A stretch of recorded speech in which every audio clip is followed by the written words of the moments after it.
Good evening. Welcome to the September 12th, 2011 Washougal City Council Workshop Meeting.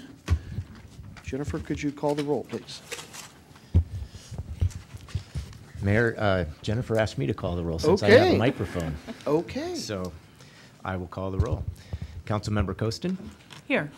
Councilmember Shoemaker? Here. Councilmember McDaniel? Here. Councilmember Delavar? Councilmember Greenlee? Councilmember Morris? Here. And Councilmember Russell. Present. Thank you. I know council members Delavar and Greenlee let us know that they would be out of town this evening. Do we have any members of the public wishing to address council this evening at the start of the meeting? Marilyn.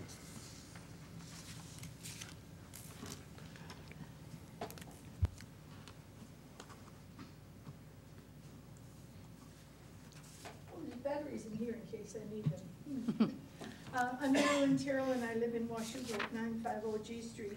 Now that we have taken care of all the big stuff that's going on in town, I would like to bring to the council's attention the fact that we have a lot of, I will say young people, but mostly young people, who are racing around town in motorized scooters with no protection. Some of them are standing up, which means that they hit one tiny pebble, they are gone. And I'm hoping that the council could start to think about some sort of control for this situation, so that, I don't know what to say, maybe hats, maybe gloves, I don't know what they should be doing, but they're really going far too, I'm not even tying the speed limit here. Some of them are going 30 miles an hour with no protection whatsoever, and I think it's about time we started to look at that. Thank you, Marilyn. Anyone else wishing to address council? Okay, getting into our agenda, we do have a presentation this evening on the CREDC strategic plan. We have guests with us this evening, Justin Clary from the City of Ridgefield, Diane Dempsey from CREDC, and Tim Schauer from the CREDC board as well. Welcome. Can I just make a brief comment of introduction? I just wanted to thank Diane and Tim and Justin for joining us this evening. Justin is my colleague and city manager in Ridgefield, as probably you all know, and Tim, we go back to when our sons played Little League Baseball together on the Pirates, I think it was, and we had a lot of fun at the Harmony Sports Complex. And Tim is also going to be the chamber president for the Vancouver Chamber. Is that next year, next calendar year? And I found out today is on the governor's task force to solve the entire state budget problem by the end of the month. That's a big generous. Okay. There's a Governor's Connecting Washington Task Force, as well as actually run my company. So. And it just, as a brief comment, they're both civil engineers, not structural, but I just thought I would add that. So don't hold that against us. But I appreciate that them all coming tonight. And Justin served with me on the steering committee that CRDC had and has for the strategic plan.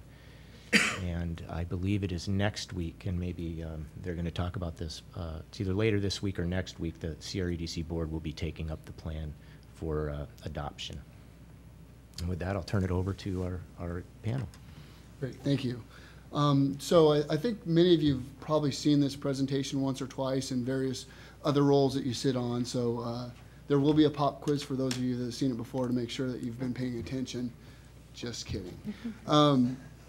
So Clark County, about, what was it, April of 2010, we had a meeting over in East Vancouver at the Clark College campus there. Mayor Gard was in attendance. All the mayors of the county, as well as the county administrator, and county commissioner Stewarts and city managers, as well as all the former presidents of the Columbia River Economic Development Council, had a group meeting to discuss where the county's economic plan was. There was actually a plan that was created back in 2001 that many hadn't revisited for many of years. So back in April 2010, there was a desire to look at the present day and how we might build a plan for the new economy that was emerging out of the Great Recession as it's become known. So what's been created and we're here to present to you this evening is the Clark County Economic Development Strategic Plan. We selected TIP Strategies, who's an Austin, Texas-based company that has done work all across the country along these lines of creating strategic plans for communities in the economic development sector. John Roberts, who's a principal with TIP Strategies, has a long history in the Northwest. At one point in time, he actually served as the head or the director of what is now the Department of Commerce. At the time, I believe it was Department of Community Trade and Economic Development. He then went on to head a similar role for the state of Texas before creating this firm, TIP Strategies, about a decade or so ago, I believe. One of the reasons that and I was on the selection panel for the when we interviewed the various consultants, one of the reasons we selected TIP Strategies was that they also serve as site selectors for private sector. So they have that lens and can look at what and know what private sector is looking for, and that we felt gave us an edge in looking at what our strengths in the county might be and how we might be able to embrace those strengths and use those as leverage for recruiting new business as well as supporting our existing businesses here. So, the project steering committee you have before you, David indicated he served on it as well as myself, and we had members. We also have Curtis Schuck of the Port of Vancouver sitting in the audience on another topic this evening, but he was also on the steering committee. So we had both private and public sector representatives from around the county on the steering committee that helped create this plan and gave input to TIP Strategies on it. So why this plan? I think I kind of covered that a bit, but what we were looking for is the fact that we'd went through a significant job loss. We had huge unemployment rates, and we need to create a plan for this new economy and how we might be able to proceed out of this recession and create jobs that are sustainable for the community and for Southwest Washington. So before you can really create a plan for where you want to go, you've really got to visit where you are and where you've been and know what the circumstances currently are. And so this first slide provides a net job gain to loss for the top 100 metropolitan areas in the United States from essentially the end of the last recession, the dot-com bust of the early 2000s. So we'll start at 2004, and you'll see when Diane starts this, a pretty significant growth that we saw between essentially 2004 and 2007 within each of the communities throughout the country, essentially, and then you'll get into the recession. So for instance, this small teeny circle that you might be able to make out represents 10,000 jobs lost. Similarly, in the green, it's 10,000 jobs gained. And so obviously with the larger dots, that's 100,000 jobs over that previous year lost or gained. And so really I want you to focus a couple messages in this as we roll through it. One is the tremendous job growth that was going on prior to the recession. And then I'll let the other part kind of speak for itself as far as the job loss that we saw during the recession. And this goes quarter by quarter. So we're starting at 2004. Where we're seeing some job loss already in kind of Northern California with the dot-com bust. But that pretty much is gone by essentially the turn of 2005. Everywhere in the country is essentially gaining jobs on a year-over-year basis. With exception, you can kind of see maybe, and there's Katrina right there, so significant job loss with Hurricane Katrina. You see some issues up in Flint, Michigan with the auto industry going on, but everywhere else has got some pretty significant job growth over the previous year. Largely because of the housing bubble. Correct. Of course, in California and Texas and Florida. And right here you see Florida was the hairbringer of something that was going to come. And then Southern California as well. Phoenix began showing some issues, Las Vegas, And I'll just let this kind of roll.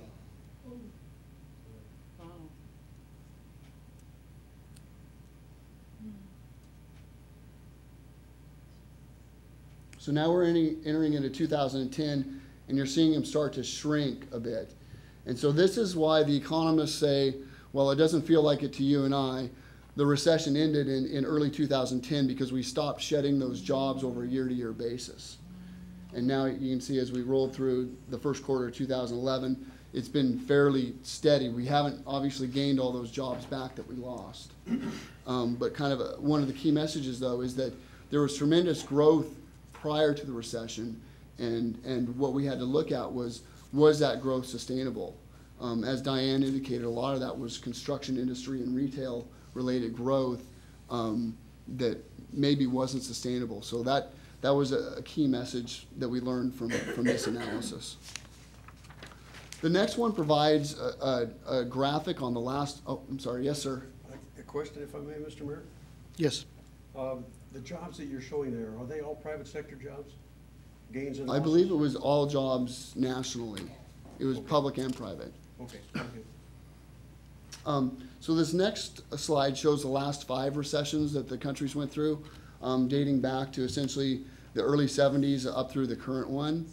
What you can see, there's a couple messages in this one as well. One is obviously the recession that's supposedly over, although now that we're talking about a double dip possibly, was far greater in loss of jobs overall from where we started at than any of the other ones. You can see how much greater the job loss was. The other message, you'll notice in the 1980, the 1974 through 76, and the 81 through 83, so the earliest of the 5 recessions, it shows how resilient the U.S. economy was at one time, where we would hit a recession, but we would bounce back fairly quickly.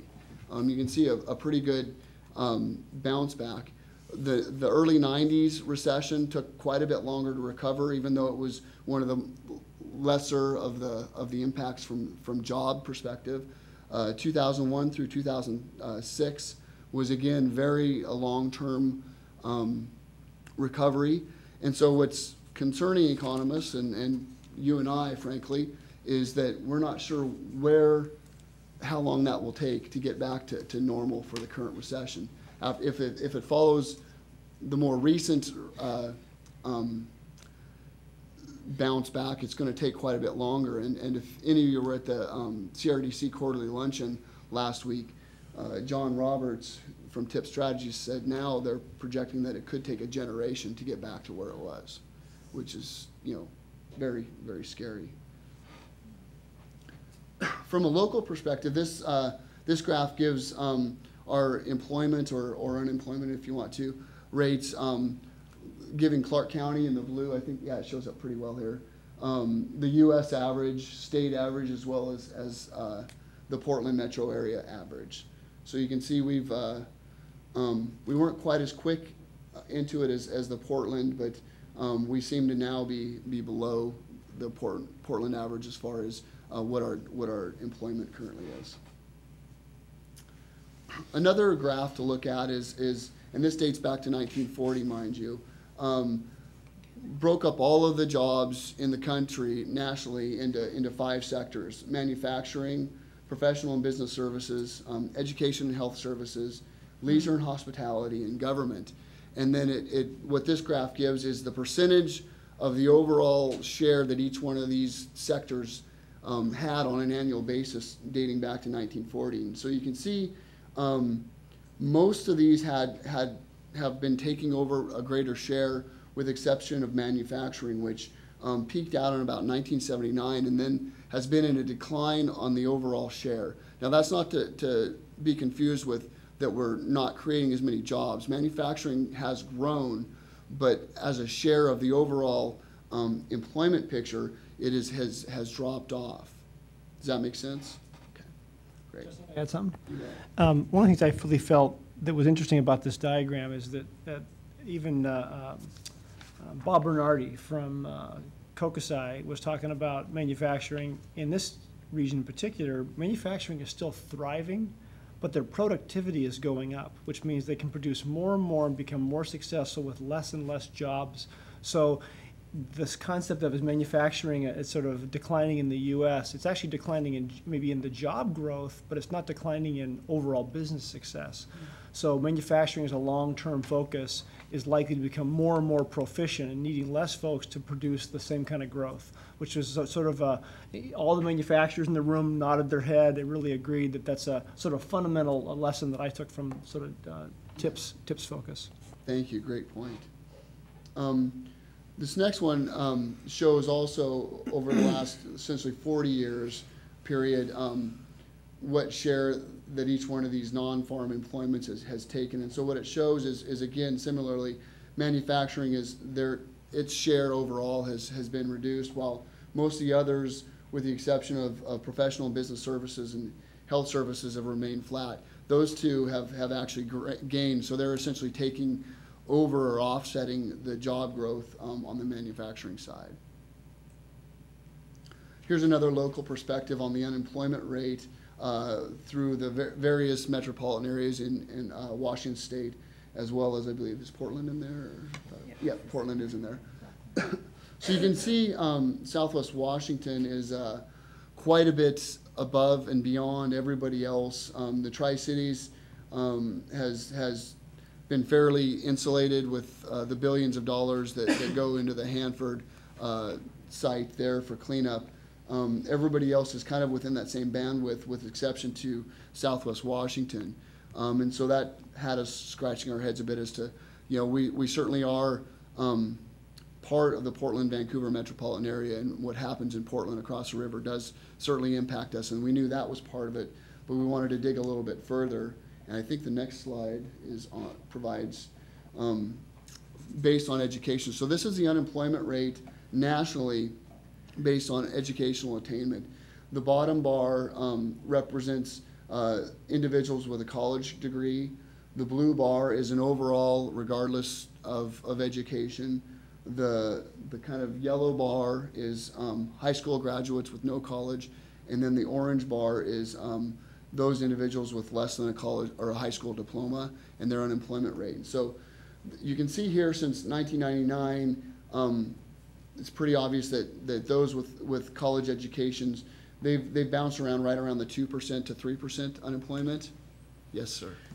Justin, I noticed on a couple of the first slides, as well as this one, it has to do with the education that's available in the workforce here. Correct. Do you guys work with Clark College or the local high schools in Clark County to try to get that educational curve to start out at a earlier age? There's certainly work. I think what this plan identified, though, and I'll get to that, is that the need to actually, we need to focus greater on our work with Clark College and with WSU Vancouver both, and look at other ways to partner so that we can grow our economic or our educational base in the county. So, great point. We'll get to that. One of the key messages here, though, is while you'll notice that bandwidth essentially between college educated and those without a high school diploma remained about the same gap throughout a number of those years. What's happened since the recession occurred is that gap has grown tremendously to where, it certainly is 4.4% for those with a college degree, but it's leapt all the way upwards of 16% at one point for those without a high school diploma. And so that was another key takeaway as to why we might have higher unemployment rates here is based on educational attainment. I think the next slide provides. So this gives a summary of individuals with bachelor's degrees, U.S. average, Washington average, Clark County, Cowlitz County, and then the Portland metro area. And you'll notice in 2009, Clark County remained well below the national average and certainly below the Portland average for those with a college degree. So with all of this information, we started creating a plan as to how we can focus on certain attributes of the county that we have and look at ways that we can utilize those sectors that make the most sense for growth. Obviously understanding also that we need to remain flexible and go after opportunities as they present themselves as well. So there was a number of sectors that were identified for industries that we should target. The first was the technology services sector. We've got both, I'm trying to think of the right words. Portland, we can partner with, certainly, as well as, actually, I wish we had the SWOT analysis result up here, but we did a strengths, weaknesses, opportunities, and threats analysis of various things. In the Portland metro area was located in the dead center because it's viewed as both a strength and a weakness and an opportunity and a threat for us. Here is certainly an opportunity. The Portland area has a great deal of technology services that TIP Strategies felt we could utilize and look at key niches that we might be able to recruit businesses to our side of the river on. Another was on technology products. Wealth management, certainly with Fisher Investments locating right next door to you guys, they're going to bring a great deal of capital and a great deal of resources to the county as a whole. And we've used this term a bit where a rising tide floats all boats. And that's certainly the case here. They're going to bring a great deal of income to these individuals. I'm sure a number of them will locate in Washougal as well as Camas. Maybe a couple will come up to Ridgefield, but I'm figuring most will be down there, but down in this area. But certainly they're going to bring a great deal of money and spending power as well that's going to have ripple effects throughout the county. And that's going to rise the tide to float all of us in some way or shape or another. Certainly I think the ripple effect here locally in East Clark County is going to be more evident, but I think it will have impacts throughout the county. Another one is agricultural processing, and that was also to include paper production as well. Healthcare management, another key here recently is Peace Health's decision to locate here in Vancouver.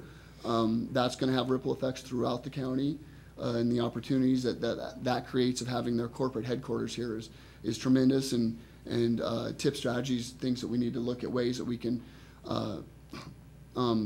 focus on that and actually use that as an advantage to recruit other healthcare providers as well. And last but not least is logistics and distribution.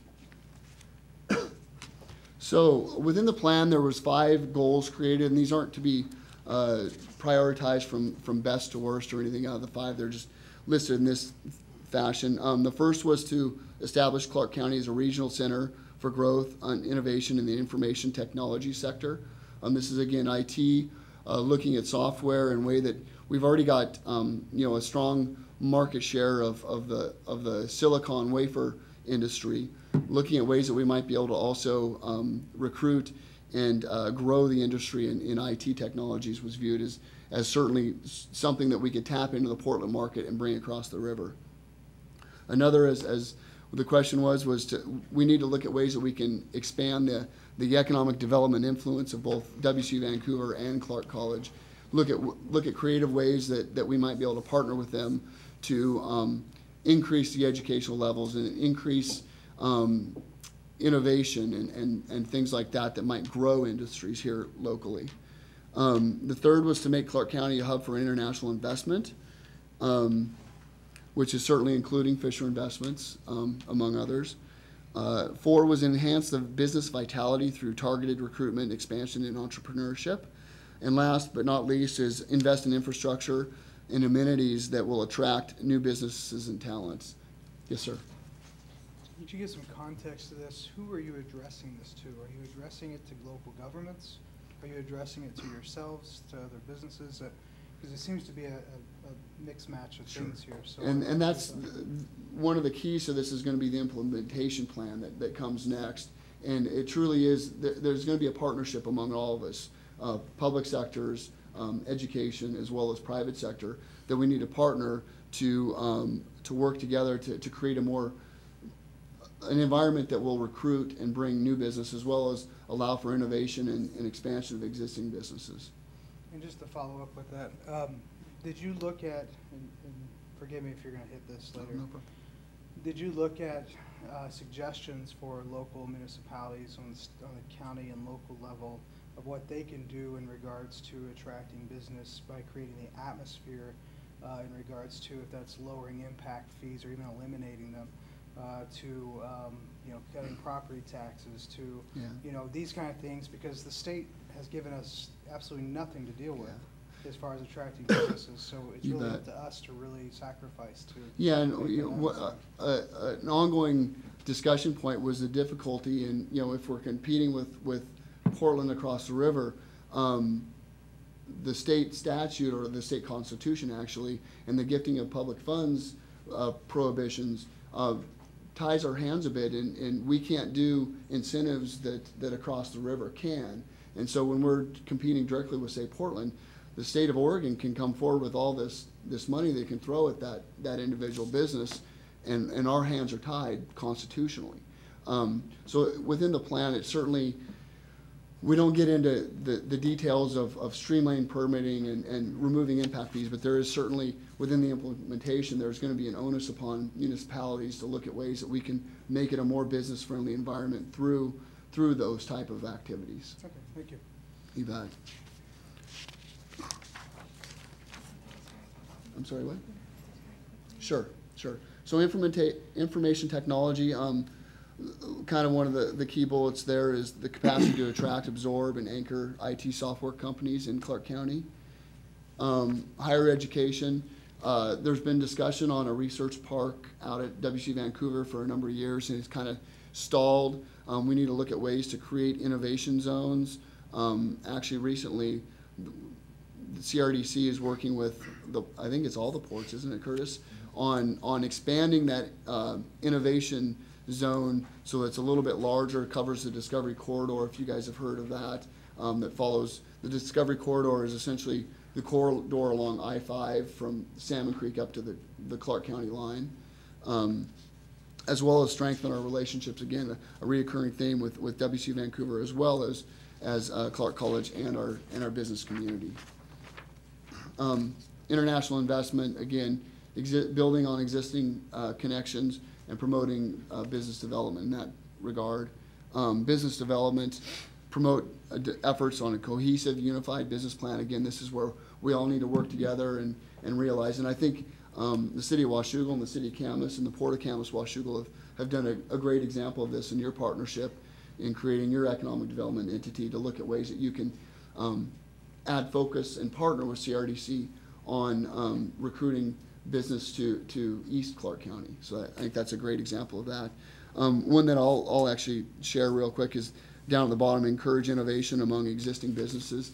Actually, the city of Ridgefield, to give an example of that, we just last week entered into an agreement with Blue Array Technologies, which is a subsidiary of J.H. Kelly, a Southwest Washington-based construction company that has a new, well, it's not a new technology, but a way of building wastewater treatment technologies that they believe will be markedly cheaper to build from a capital perspective than a traditional construction costs.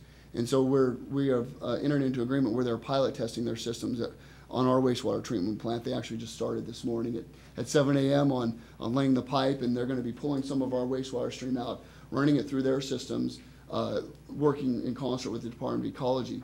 But this is a way that we're trying to assist one of our local businesses. It doesn't really have a near-term benefit for the city of Ridgefield, but we found that this would be a way that we can partner with the private sector. And if this works out, it may be, you know, a new technology that will be a huge impact for Southwest Washington. So, and last, again, but not least, is infrastructure. I was happy to be driving through what seemed to be a bit of traffic getting through the construction of SR 14. That's exciting for you guys out here in East County.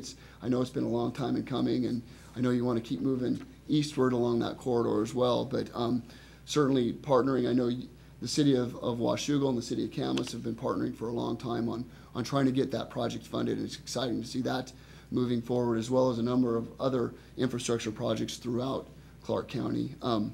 Certainly shovel-ready dirt is also of need.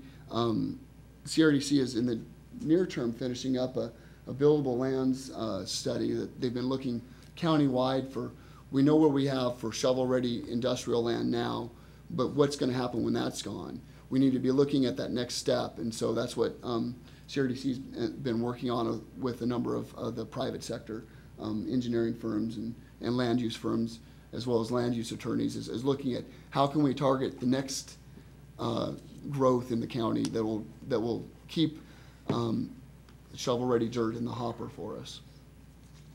So where the rubber hits the road, obviously, is in implementation. We can do this pretty plan and then throw it up on a shelf and watch it collect dust and have no benefit, or we can create an implementation plan that binds people or entities to working together towards things. What this is just a snapshot, a one-page example of what the implementation plan will be. And so it's got each of those 5 goals and then target tasks under each that supports each one of those goals, as well as the responsible party or parties that's going to implement that, be it WC Vancouver, Columbia River Economic Development Council, the cities, private sector, et cetera, as well as a timeline to complete. And so the intent is, I believe we're going to be meeting here next week, the implementation, the strategic, the steering committee on this implementation strategy, and looking at finalizing this part of it to where we can now start implementing the implementation plan, as well as understanding that this is going to have to be a living document that we need to revisit on a regular basis to make sure that it's still accurate, as well as that everybody is doing their share of implementing what they've been assigned. And so with that, I'd be happy to answer any other questions or anything you might have. I'm sorry. So before we go to questions, Tim Schauer, I want to make a couple observations. Justin did a great job of summarizing the plan, and from my perspective, I'm a new board member to the EDC this year, but our firm has been in Vancouver for 37 years, and we do a lot of work out here in Kaminista-Washougal, particularly for the port. And I grew up in Battleground. I sort of consider myself a small cities native of Clark County, and that constant push and pull of everybody trying to do their own part, and is it competitive or is it collaborative? And I think to your point, who's the audience? This is really about a transition from the EDC being a deal maker and becoming more of a convener. We're really looking for the EDC to transition into we've all invested in create this plan, a sort of a map as to how we move forward. There's a lot of details to implementation. I mean, certainly, is it impact fee grace periods? Is it, is it investing in Wazoo for a research park? Is it focusing on K-12 education? A lot of things that influence our economic development that we need to have implementation strategies around. But the goal is to get us all singing off the same sheet of music. Beyond just going to the individual cities and the county, we've gone to the utility companies, we've gone to the ports. The goal is all those jurisdictions and several businesses that are active within the EDC and not, to understand what we're trying to do. The only way to get there, sort of a difference between a dream and a goal is a plan. This is a plan, and it is a series of places we want to get to, but it doesn't yet have the map how we get there. And so the goal is to get us all to focus on the implementation strategies, and I think there's a lot of the same comments coming out of a lot of the jurisdictions about how is it that we have limited ability and resource, what is our role, how do we help?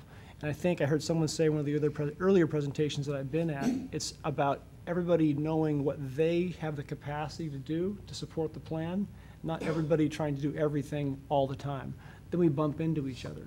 And I think the goal here is to be effective as a whole community. I think the major theme at a TIP was, in order for the region to succeed, you have to act as a region. You've really got to figure out what you have in common. What you want to be individually is important, and you figure out how to be the best you can be at that, but how do we as a group, as a whole region, focus our efforts where we have things in common to accomplish bigger goals?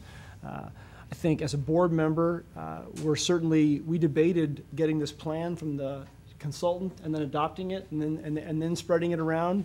In hindsight, in retrospect, what we decided to do was we decided not to do that. We decided to get this plan from TIP, go out to we spent the last 2 months, I think, going from chambers of commerce to ports to cities to really get them to hear feedback. Do we make any changes? What is it you think of it? Before we come back and as a board next week, try to adopt our, generally this week, the 15th actually.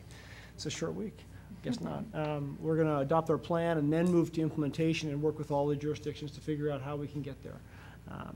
The other thing that I would make from a East County perspective is, I think, as Justin mentioned, the SEWA, SWEDA.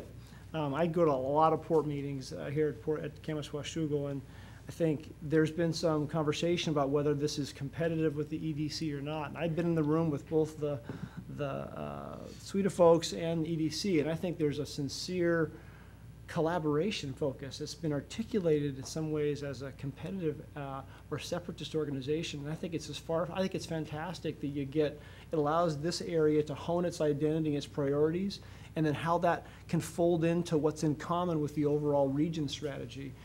Camas Washougal is not Battleground, is not Richfield, is not Vancouver. Each have individual assets and capacities, and I think this plan will allow us to recognize those and everybody else know what Camas Washougal wants. Battleground knows what you want. You know what Battleground wants. That's the goal. So I would, so those are my I guess, overall observations, and be happy to take any questions as well. David? Real quick, I had difficulty reading the implementation plan. Can we get a copy of that page? I assume it's an example page? It is an example page, and actually, is the actual We've got plan copies of the up whole on plan. The plan is up on the CRDC website, and you should have received a plan as well about a month ago. We've got the emailable copy, do we not? Yep. Sure. But that sheet is really just an example. It's an example what the implementation plan will look like. Yeah, we just put it up there just to show you that there is an implementation strategy, and that's kind of what the grid looks like. But it needs to be filled out after coordinating with each of the individual jurisdictions. John? Yeah, I think the plan looks great. Just, could you talk just real briefly, was there any discussion about your economic assumptions? Where do you believe things are going to go? I mean, you talked about a decade of status quo. Is this plan based on any kind of recovery, or is this plan based on that this may be the new normal? Well, I think I'll try to address it, maybe you guys turn this back on. So the challenge is that right now, Clark County, what we found is that we've very construction and retail oriented economy right now. And based on where that's been, I don't know that you or I want to go through that same cyclical, huge peak and then drop like that. And so what this plan is trying to do is look at ways that we can create a more sustainable economic environment through shifting from construction and retail. Certainly understand that those are still key components of our economy, but looking at creating other job sectors that will be more sustainable. Does that make sense? But you feel confident that this plan could weather the status quo or a recovery? I mean, as far as that's been the intent of this, is to create something it can be that flexible enough to deal with both. I think that the overall message from the data looking backwards, and of course, economists will tell you if you stare in the rearview mirror often or too long, you'll hit something. This is intended to look at the facts and say, well, we recognize that manufacturing is going to be a pillar of this community for a long time, but it can't be where we rely on job growth necessarily. And we know that education at fundamental level is a high indicator of employment over time. And we're already behind the curve from a national average. So we need to invest in education. The key is what kinds of education. We also know that, I think Lynn, the chancellor, interim chancellor at Wazoo Vancouver, suggested that she had a percentage, and I forget for the moment, but it was a high percentage of the folks that graduate. They graduated 900 graduates this year out of 3,200 students total. They graduated 900. Most of them stay and work here. 75%. So if, under that assumption, if we don't have a university that's successful here, those students go away to Seattle and Eugene and somewhere else, and they don't come back. And our educational balance goes out of whack. So I think they've taken those facts and said, what are the industries we think we can rely on? Information technology, the guy from Peace Health who runs their IT department, he's going to have 600 people in his group, and he talked about none of them touch patients. They're all in IT, all in information management. 3/4 of their work isn't patient-related, it's information management. We know that it'll only continue to thrive.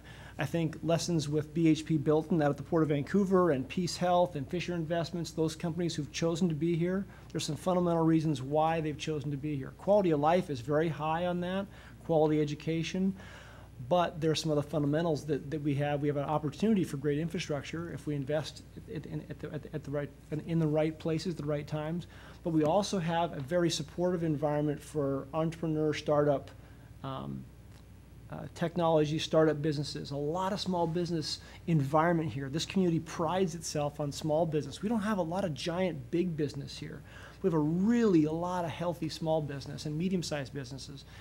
Our firm's headquarters are here, but most of our work isn't. We continue to be here because we want to be here. And I think those fundamentals suggest that if we create that business environment and we create a research park with the university that allows innovative new business ideas and technologies to emerge, that they feel like that's where we should sink our investment. The challenging part of that is that's not a short-term fix. This plan is an acknowledgement that there is no 2-year fix. This is a long-term strategy to get away from the boom and bust cycle of construction. So, Thank you. Rod? I'll just add one more comment about that. When you get the report, you may want to start after the strategies and implementation, where they talk about the data and where they got the data and what it says. Read all of that first, find out what they're saying and how they reach their conclusions, and then go into the goals and strategy, which really makes, it's a really interesting read, actually. And just one more comment to add to Justin and Tim is that these are suggested goals and suggested target sectors that we're going for based on national, regional, and local trends. We're going away from, this the old economy and into the new knowledge-based economy. And it's not that these goals and these sectors are set in stone. We want to be nimble enough to make a course correction if we're finding that we're going down a road that's not going to yield jobs or economic vitality, as the plan says. So the plan will be, again, it's a living document. It'll be revisited constantly. Yeah, I had written down earlier, and then you guys kind of have discussed it, but what part of the workforce in Clark County goes to Portland? And I appreciate the work that you guys are doing, because maybe we'll draw some of those workers back once we get those businesses over here. And the education level that, maybe they're already in Clark County, but they're going to Portland to get those jobs. So that concerns me a little bit, and I appreciate the fact that we're maybe somewhere down the road we'll have those jobs here and retain those people back across the river. That's certainly the goal, and I don't know the actual percentage of the population. Do either of you? Well, I'm not sure if this number was at the peak or if it's after the bust, but I heard that 90,000 people leave the county, whether they're going up, north or south, but 90,000 are leaving, and I think approximately 60,000 go to Portland every day. It is in one of the appendices to the plan. I do remember seeing some of the data for jobs that are coming, or individuals that come into the county from outside of the county to work here, as well as those that leave the county. And it goes by county as far as Multnomah, those counties, as well as all the way up the I-5 corridor for people that are leaving Clark County on a daily basis to go to work elsewhere. I think the other message here, though, is that as much as it's very easy to get provincial about Clark County versus Multnomah County or Richfield versus Vancouver, their message was, you have bigger battles on your hand. It's really not so much about your commuters to Portland or not. It's really about bringing new industry into your entire region. And Portland and the airport is one of our largest assets. And if Portland gets a cold, we get sick.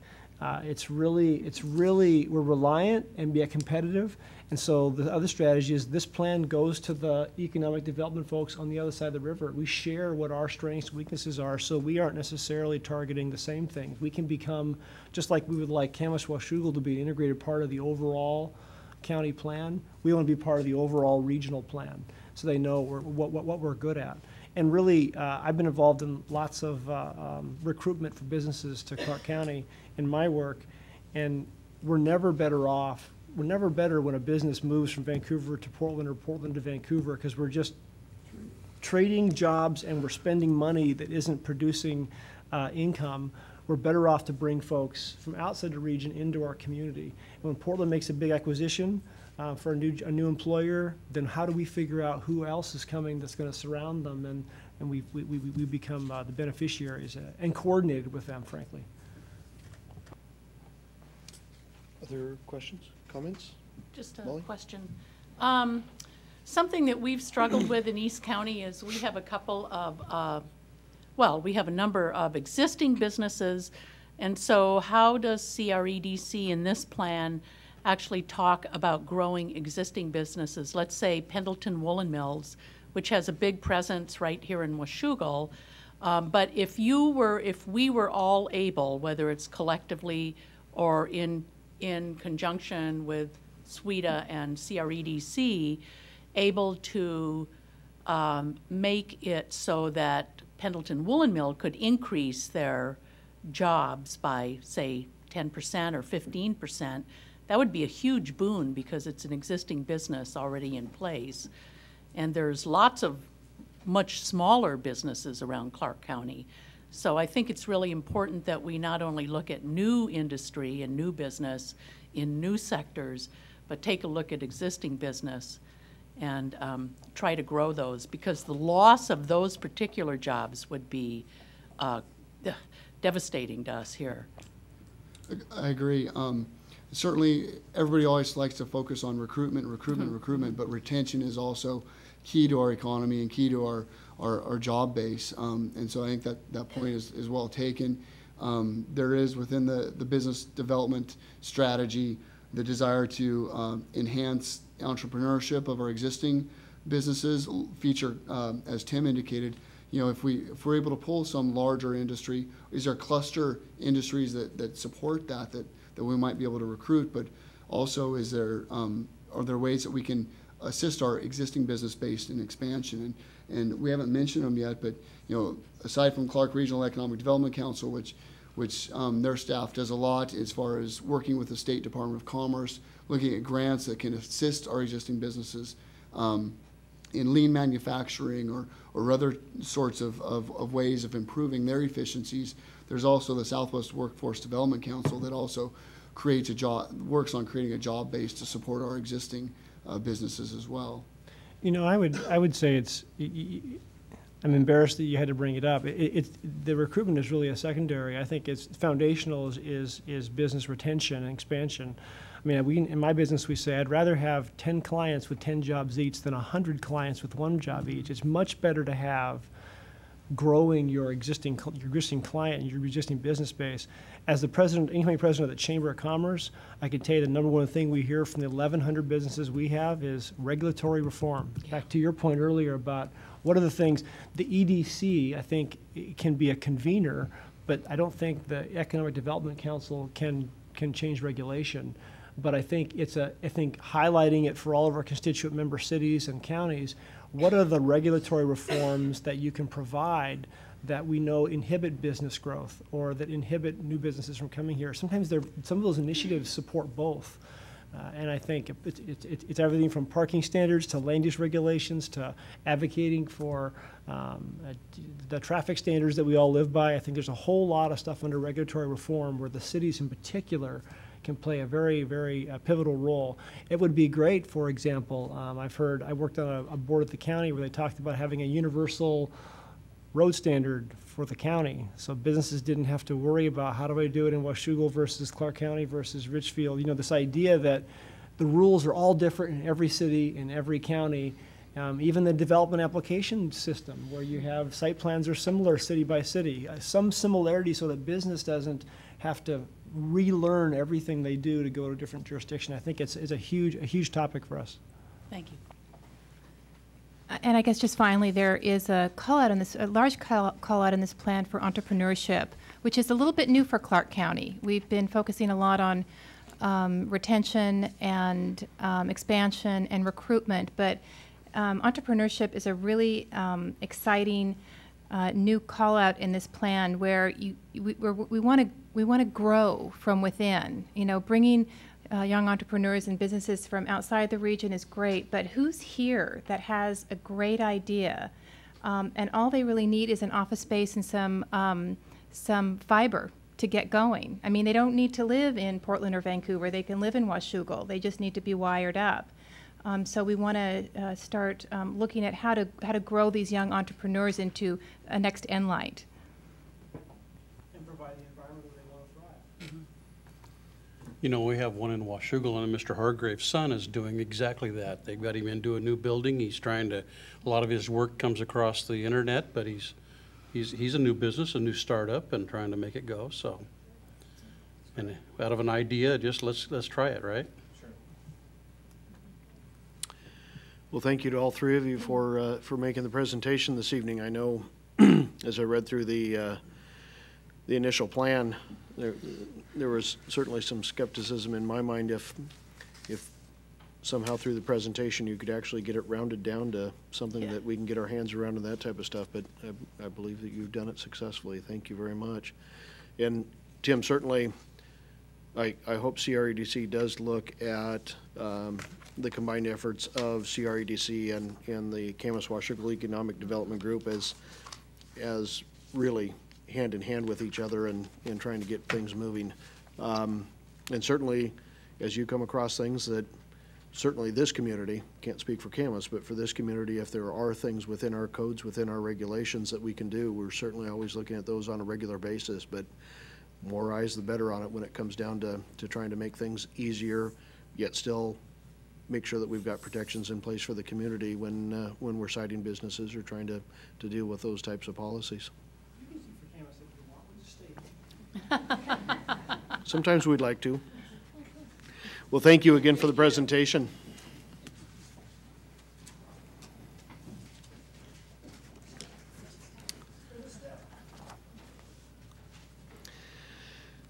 Alan and Curtis, you're up. You're the next contestants.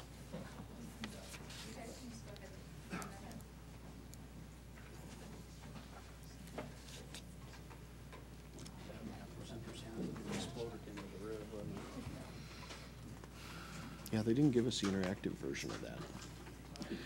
Thank you for being here tonight to give us some updates on rail traffic and things that the port is doing down on the western side that may be of interest to us and impact as well. Well, good evening, council people and Sean. It's good to be here this evening. We're here to talk a little bit about some activity at the Port of Vancouver. I'd like to start by giving kind of a 20,000-foot level, because I am a citizen here in Washougal, of kind of my experiences here. I'd also like to touch bases on a couple of port projects that are in various stages of construction, and then turn it over to Curtis, and he's going to talk a little bit more about our larger project, the West Vancouver Freight Access Project. So 20,000-foot level of me. I've spent about 40 years here within the city limits of Washougal. About 33 of those years have been involved in construction activities with a local firm here, and also then with the Port of Vancouver as a project manager. We raised our kids, our family, at the end of B Street down here, right alongside the railroad tracks. That house was about 200 feet south of the railroad tracks. So I've spent a fair amount of my time close to trains and close to the intersection there of 32nd Street. So that activity of trains, when we first moved in there in late 70s, was kind of a quiet little town. Some train activity, but not a huge amount. But then when we moved out in the early 2000s from that residence, the activity had increased substantially over that period of time. One interesting thing, I think there's always things that's kind of stick in your mind, and I saw a big benefit of what BN did when they came in and put continuous rail in. For years, you listened to that click, click of the rail because of the segmented rail construction at that time. When they put the continuous rail in, it became kind of a hum. And that really kind of quieted things down. And since that time, I know you guys have implemented the no whistle within the city here, which is also created more of a quiet zone throughout the city and stuff. So those, and then the other point I'd like to make there is that as I worked for that local construction company here and would come down B Street to 32nd, I also watched the increases of traffic on 32nd Street. Substantial increases over that period of time, and we all know the construction activity that happened here in Washougal and stuff, the new residences and everything that happened up on the hill. So when we first moved there, it was quite easy to make a right-hand turn out on the 32nd. In the early 2000s, it was much more difficult. With that, I'd like to talk just a little bit about a couple projects at the Port of Vancouver. We have a grain terminal expansion project, which is a private, United Grain is expanding their terminal operation there at the port. It will add a new product. The port has been basically a grain terminal over the years. This new facility will now allow corn and beans to be shipped through the Port of Vancouver. That project began early this year and will conclude around the fall of next year in time for the harvest. Again, in my construction background, a pretty unique project to see happening at the port. It's called a slip form. Much similar, you might be very similar with curb machines that actually just concrete goes in the front and spits out the curb in the back. There's no forms used for that. This is the same kind of idea, only it's a vertical construction. And it's a very impressive operation. The main bulk of the silos are around 140 feet tall. When they start, it's a continuous pour until they're completed with those silos. It takes about 1 week. That form actually slides up about a foot every hour, and through that continuous pour, they'll pour out within 1 week's time whatever group of silos they're working on. And those groups of silos were in 14, was one pocket of silos, and then 12. So within 2 weeks, they had constructed 26 silos on that site. One of the project managers there at the port is more involved in this project than me, has heard the number of about 20,000 cubic yards have been placed in those silos thus far since the beginning of the year. The other project I'd like to touch bases on is our new bulk handling facility that'll be installed in the Terminal 5 area. That is the old Alcoa site, which the port has gone in and kind of reconstructed. We put a new rail loop in that particular area. And the hope is that BHPB is a new potash, BHPB is a mining corporation which will have use the facility for potash, and that potash will come into the port and then be shipped out. Potash is a product that is as part of fertilizer, so it's used in crops and then shipped out South America and places like that. That project will begin, I believe, June, July of next year, and will be completed in 2015. So those are the couple of projects that are in various stages. Exciting times at the port, a lot of activity, which means good jobs, construction jobs, and economic development for the area. And with that, I'll turn it over to Curtis, and he'll talk a little more about our bigger West Vancouver Freight Access Project. Thank you, Don, and thank you for the opportunity to be here. And I know that part of the discussion, what's the there you go, thanks. What's the, what does it have to do with us, right? I mean, these guys are in Vancouver, we're out here at Washougal, what's the connection? And one of the things that Alan talked about is growth at the Port of Vancouver, and the Port of Vancouver is very reliant on our rail network. And our rail network extends all the way from Vancouver Y here, and I'm just going to use the cursor and point this out. This is the busy Vancouver Y. And I want to talk a little bit about traffic and how it flows in the Pacific Northwest. Certainly you see it out front, but on the what they call the Seattle subdivision, or the I-5 corridor of BNSF and UP, nearly 80 trains a day transit on that corridor, if you would. On the Fallbridge subdivision, the north side of the Columbia River, which runs right through the front yard out here, about 40 trains per day transit. That's roughly 20 in each direction. Well, if you start to do the math, you come up with it, that's quite a few trains, right? And as we're talking about potential growth at the Port of Vancouver, you've probably heard about what's going on up in Longview with the new grain terminal there. You've heard about the discussion of additional growth in the Pacific Northwest with coal and other products.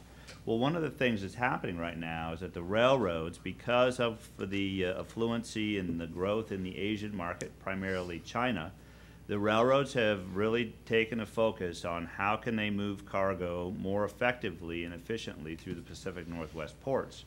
What that does is it has a benefit to all of us in this region. It means more jobs. It means, you know, that whole back to the CREDC's presentation earlier and the rising tide theory, right? If it's good for one of us in the region, then it should help to benefit all of us. But I think to the point that I heard earlier is, well, what does that mean in terms of rail traffic through my town? And that's really important to understand. The Port of Vancouver today does about 50,000 rail cars per year. With the growth that we're experiencing at the Port of Vancouver, that number is expected to triple. So we'll go from 50,000 rail cars per year to about 150, 160,000 rail cars per year. Interestingly enough, what that means in terms of trains, and as many of you know today, that the train movement has changed over the years from the days when unit trains used to be, you know, 40-car blocks that would come clacking down the rails from Pasco into Vancouver. Now those have changed to 110, 120-car unit trains that are made up of the same product. Well, that program continues and in fact is going to grow. So currently today, the Port of Vancouver on average does about 2 unit trains per day worth of business into the port. At our full build out with what you see on the map here, which is really our West Vancouver Freight Access Project, about $150 million investment that the Port of Vancouver has embarked upon. Interestingly enough, this $150 million investment, when you tie it with some of our other property acquisitions, is almost $250 million, so about $250 million. But what this has done is this has driven almost twice that in public or in private investment. So with the grain elevator and BHP Billiton coming on, that's another $500 million worth of investment into our local economy, into our regional economy. At the end of the day, we're expected to see about up to 5 unit trains per day into the Port of Vancouver. So that's 5 trips in and 5 trips out. Now, one of the things I want to go back to is that discussion about the regional rail system. And I've got a map here. I'm going to try and pull it up and then actually get it to twist. So bear with me for just a moment here and see if I can get this to cooperate.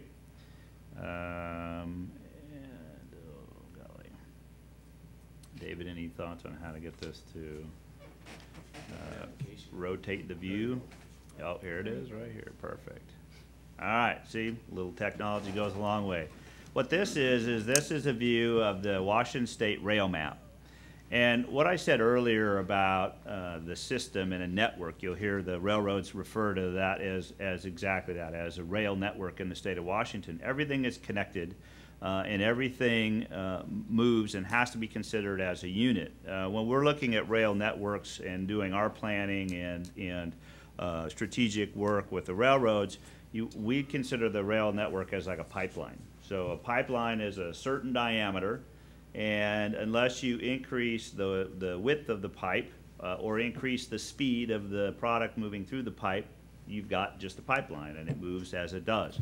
Well, today, and this is from the 2009 Washington State Rail Plan, one of the things that's identified are these critical corridors in the state of Washington, and this is the Fallbridge subdivision that runs up the north side of the Columbia River, Vancouver is right here at the Y, and again, this confirms some of the numbers, about 100 unit trains per day or trains per day on the north-south line, and again, at about 40 trains per day going through up the Columbia River on the BNSF side, so through Washougal, about 40 trains a day, and again, that's average. You may get a few more, you may get a few less. One of the things to note, I think that's important for you folks as you're doing your planning, is that this system is running at about at capacity today, and that's why you can see indicated here in red that they're saying that this line is about between 70 to 100% of its engineered capacity here today. So with that, how are we going to handle all this additional growth in the Pacific Northwest if this line is at capacity? So one of the things that the railroad is working with the ports on is looking at sort of an overhaul or another strategic look at the rail system. And with that, they're considering a number of different fixes. One of those may be directional running that we may see here into the future by BNSF, and that's where you may have all traffic essentially westbound through the Columbia River Gorge for those that are working, trains that are delivering in the Columbia River District and up into Seattle, Tacoma. And then perhaps a return eastbound over Stampede Pass here, which is, as you can see in this particular map, is actually running below capacity today. So one of the things that will be a challenge for us all is looking at how do we handle all this increased volume. I guess the good news is for the city of Washougal is the fact that, again, capacity is capacity. The pipeline's only so big. Again, we don't know of any specific plans on the railroad side to triple or quadruple track, through downtown Washougal. So they're going to have to look at better ways to move trains more efficiently through the system. And that brings up all kinds of opportunities and ways to partner. And one of the things that we've been successful at the Port of Vancouver with is our partnership with the Class I railroads. And one of the things that we like to do certainly is work with our local jurisdictions to share some of our lessons learned, to help out with some of those contacts that we've made within the organization. And there are some good folks. In fact, I heard you talk a little bit about dealing with one of the folks in public projects. There are some others that we certainly could provide some introductions to, but I would really recommend getting out and having that early discussion with the railroad on the strategic planning side, talk about what your plans are, get to know and get to develop that relationship. Because again, I think growth is something that is coming into the Pacific Northwest region, and it's how do we do it responsibly, and that is really the key. The Port of Vancouver, again, is looking to do our part for economic growth. It's part of this overall program of kind of raising up out of this recession. One job at a time matters for us at the Port of Vancouver because that benefits the entire region. We don't have a crystal ball. We have no idea how long this is going to go, how long this will last, how deep it will go. But we do know, we do see that there's a resurgence currently and certainly growth in the Asian market, and this area is well positioned to take advantage of its critical infrastructure, and rail is certainly one of those assets. So that's a little bit about what we've got going on at the Port of Vancouver.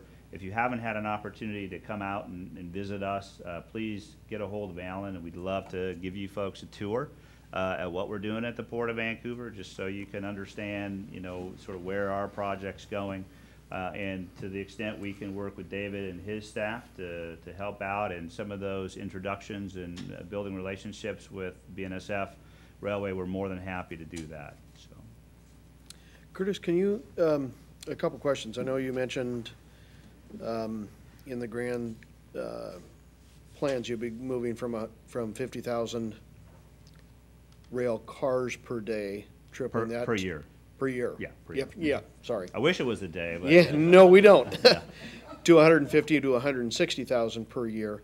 Where are those going to come primarily from the south? Are they going to come from the south and the east? Are they coming north? Are they? So about 80, and that's a great question, Mayor Gard. About 80% of our traffic originates from the east and moves to the west. So of our bulk, most of our rail traffic is bulk, either mineral bulk or agricultural products. And that will continue. That ratio will increase more on the mineral bulk side once our potash project kicks off. So yes, most of that it will be coming down the Columbia River Gorge. And the reason that the railroads direct traffic that way is because there's a 1% grade between Vancouver and Chicago on the Columbia River Gorge. And so it takes less power, it creates less pollution, it's just more effective to move trains in that direction. And so, yes, that's the way that we see it. Now, again, there is still that possibility at some point for directional running, but what we've seen in the past is typically that if the trains have to transit one of the mountain passes, either Stampede or Stevens Pass, they typically try and pull empties up and over that line. So if 80% of it is coming from here, is it a correct correlation to say that we can take those same numbers and take it up by 80% of the 160,000 cars per year would be traveling through Washougal? Essentially, yeah. So, potentially? Yeah. Mm-hmm.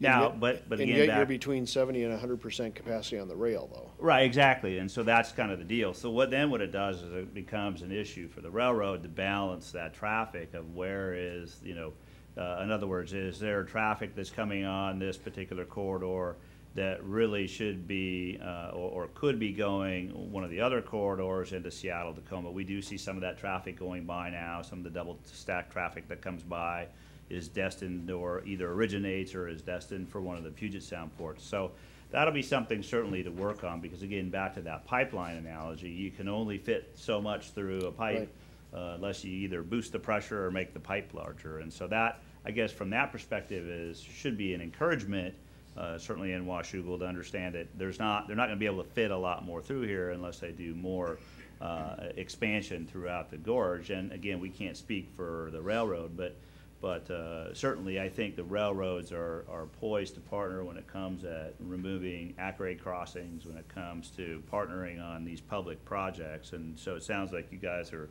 talking a little bit with them right now and really recommend that you continue having that dialogue. So, questions from Council? Rod? Yeah. Somebody mentioned that the trains now will become, the potash trains will be 1.5 miles long, 8,500 feet. Is that a current model? And that is a great question, Council Member Morris. The current configuration of the grain unit trains that move through here at max are about 120 car unit trains.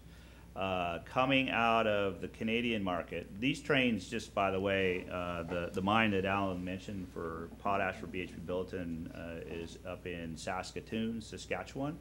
So they'll actually originate in a Canadian rail carrier. The Canadian Pacific will be the Canadian hauler. They're going to do a handoff up in a place called Sweetgrass, Montana, where then they will have U.S. crews jump on the train and drive them into the Port of Vancouver. It's about a 1,300-mile round trip. And they are planning on running 170-car unit trains. Now, it's hard, that's what their plans are. It's hard to say where they will be to actually, once they get up to that or get to that level. Part of the issue is the infrastructure. On the U.S. side, all of its sidings are currently built to about the 7,000 to 7,500 foot level, which is what current unit trains are running at today. So without some significant investment on the railroad side, I guess the good news is that those potash trains will automatically become express trains. Otherwise, they end up sort of getting, fouling up the system. And when a system is running like it is today, velocity is absolutely money in the bank for the railroads. So, yes, I think in the long term and at full build out, we can expect to see some longer trains from the potash product. Well, some of the discussions we've had already is that with those trains being that much longer, we only have one access point across the tracks here. And so we're at least starting to over the tracks. Right. And so we're talking about another one. Just because the traffic backs up now off of 32nd and sometimes off of Washougal River Road back out onto the freeway, which has become a safety issue. So that's one of the reasons I was concerned about having you guys come out and explain to us what's coming. And we know none of these projects happen overnight, nor will Burlington Northern project happen overnight, but it is coming. And so. Well, and that's a great point, is that this is a system. You know, the rail operates as a system. Certainly the Port of Vancouver and its projects, you know, we want to work together with our partners at the railroad and our partner jurisdictions in Clark County, so that our project has as little of impact as possible while providing the greatest benefit back to the county, if you would, or to the region. And so, you know, you make a very good point about understanding what's coming and how to mitigate those impacts is a very good question. Molly? Just a quick question, since we can expect in the future there to be much longer trains, almost exclusively potash, will those meet like federal safety standards to say they're covered, each car is covered, or the potash is enclosed somehow? Absolutely. Potash is a very weather-sensitive product. It's very much like a rock salt. Right. And so very susceptible to moisture. So the type of cars that it'll move in will be similar to the closed hopper grain cars that you see going by. Okay. They'll be a little shorter. They'll be 47-foot cars. But they will have a cover on the top and a very special dumping system that allows those trains to process through quickly. So absolutely, as far as in any environmental release, it's something that's very much of a concern to the railroads and to us, of course. So, Okay. Unlike the coal trains that are. there are those, yes. If a shorter car is 47 feet, what's a standard car, or is there one? Standard grain, well, they vary by commodity. It really depends on what their payload is. Grain cars typically are in the 60-foot range.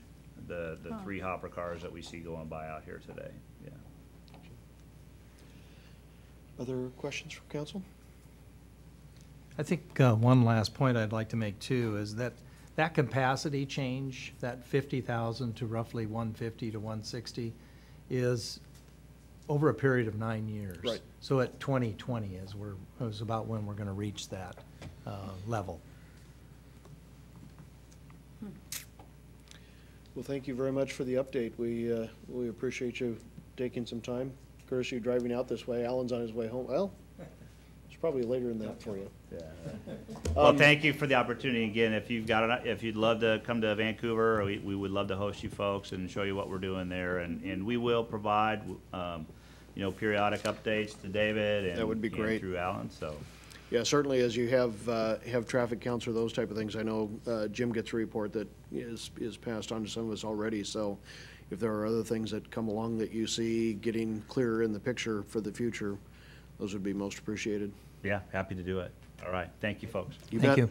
You bet. Dave, I'll let you figure out how to close this out here, so.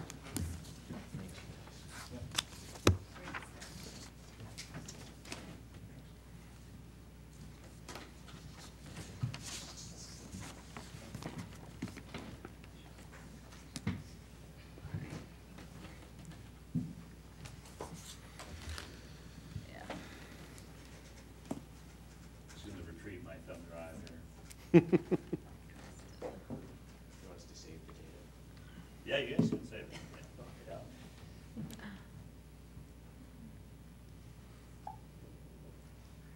Safe to remember.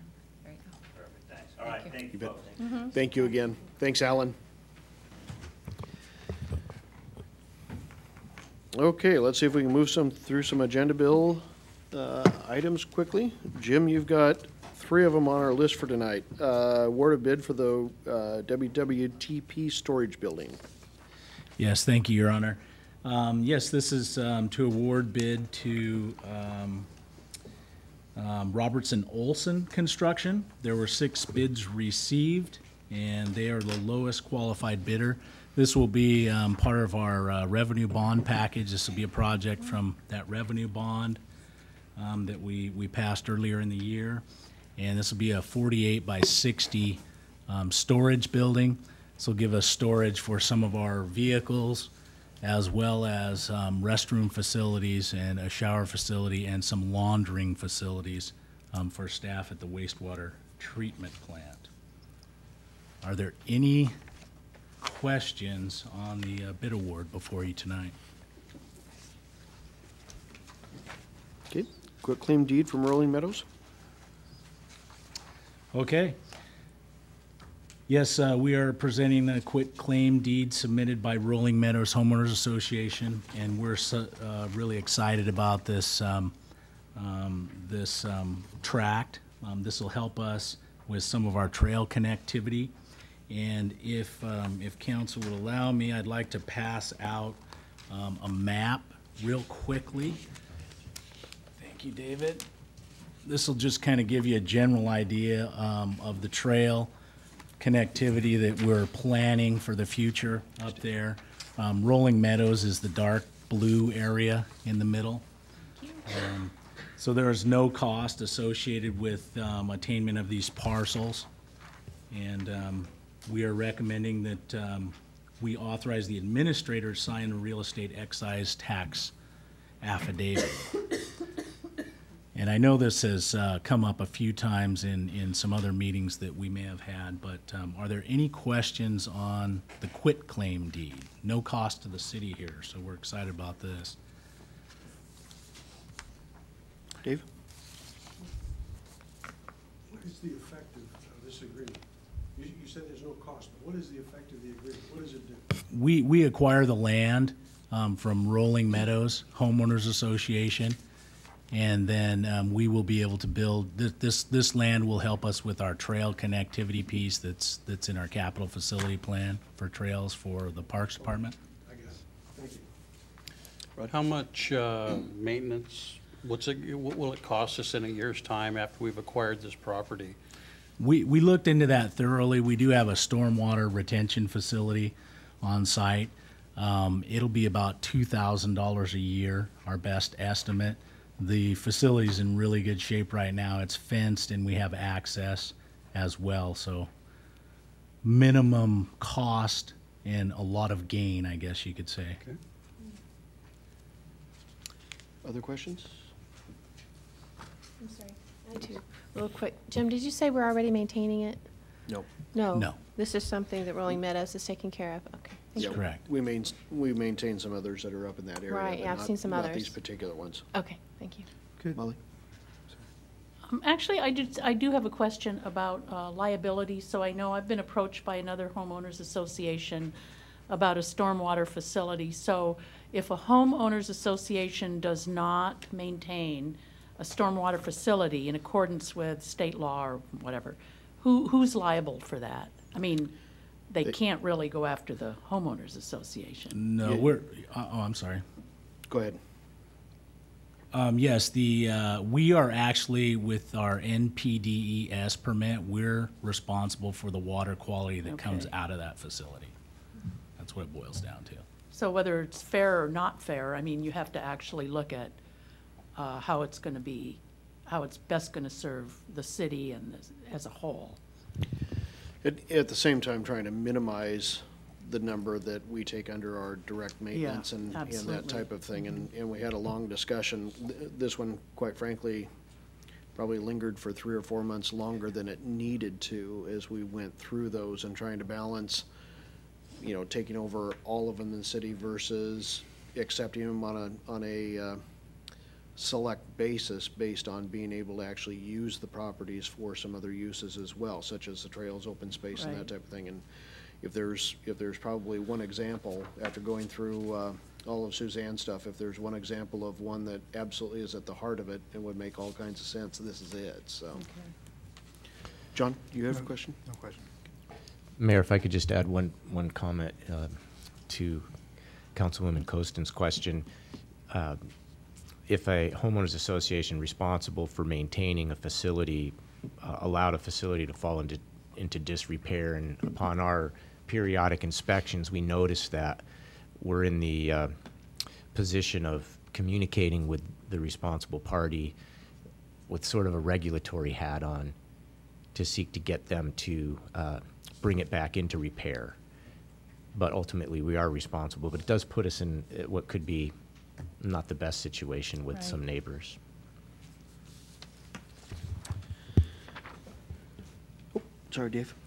Do we know what the state standards are for association stormwater facilities? Because in years past, that's been a big question. We asked the question as a homeowners association, what is the standard? And nobody was able to tell us that. As far as standards, each facility is going to be a little bit different. I'm not really sure what the question is as far as standards go. There are agencies that do maintain all of their facilities in a jurisdiction, and there's some agencies like us where we maintain a handful. HOAs maintain some of them. So a large variance across the state as far as how that works. Well, as I understand it, we're waiting for some sort of indication of what the 2005 law required. And it required it as of 2011, but nobody's been able to tell us what the standards are. You mean standards as far as the maintenance and when they need to be cleaned or mowed, or? No, to what level does the facility have to be developed? What is the standard for the facility? New requirements were imposed by that 2005 law, but Right. they haven't published the standards from the law. Gotcha. I think what Councilman Shoemaker is referring to is the pre-forested conditions that was talked about countywide originally, and how much water was required to enter a facility. Would that be the case, Councilman Shoemaker? Is that kind of what you're driving out, those standards? Because there is a volume consideration with the pre-forested condition that was talked about by Clark County in the permit, but it's a very lengthy and detailed document. But And my sole concern is that before we go after somebody for something like this, we at least let them know what the standards are, and give them some time to get them up to scratch, because these could be really expensive. That's correct, and the standards that the current facilities must meet were the standards that were in effect at the time that they platted. It's basically a mowing standard and keeping the inlet clean, but right now, there's no retroactive requirement for these private facilities to have to expand or to otherwise change to meet new standards because they're already in place. So the protocol is relatively straightforward right now and shouldn't change for them. If that happens, we'll certainly work with them. As long as we're up to date with that, just don't know where to go from here. Any other questions? Okay, modifications to the CDBG agreement. yes, and this is more or less a house cleaning item here for us. This is a modification to CDBG agreement between Clark County and the city for the East Street Improvements Project. And this agreement is being modified to extend the end date of the project from September 30th, 2011 to January 31st, 2012. So are there any questions on this agreement modification? Dave? Jim? Yes. Sorry to bother you, but real quick, what does this cover again? What does this contract do? This What does is it to extend the contract end date for E Street. We had community development. I understand that part, but Okay. what is, this is the entire East Street project here? This is for one funding source, and it's the Community Development Block Grant. And when we're extending the contract end date for that, and it's more or less a housekeeping item for CDBG. So I don't know if I've explained myself, but Oh, you have, very well. And the Community Development Block Grant is from where? Is that state, federal, county? They're federal monies that come through. It's a what? Federal monies that come through. Okay, thank you. Any other questions? Thank you, Jim. Moving to finance.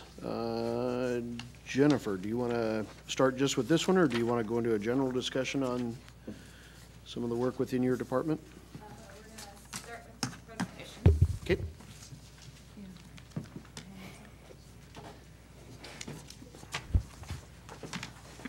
So, for those to go around.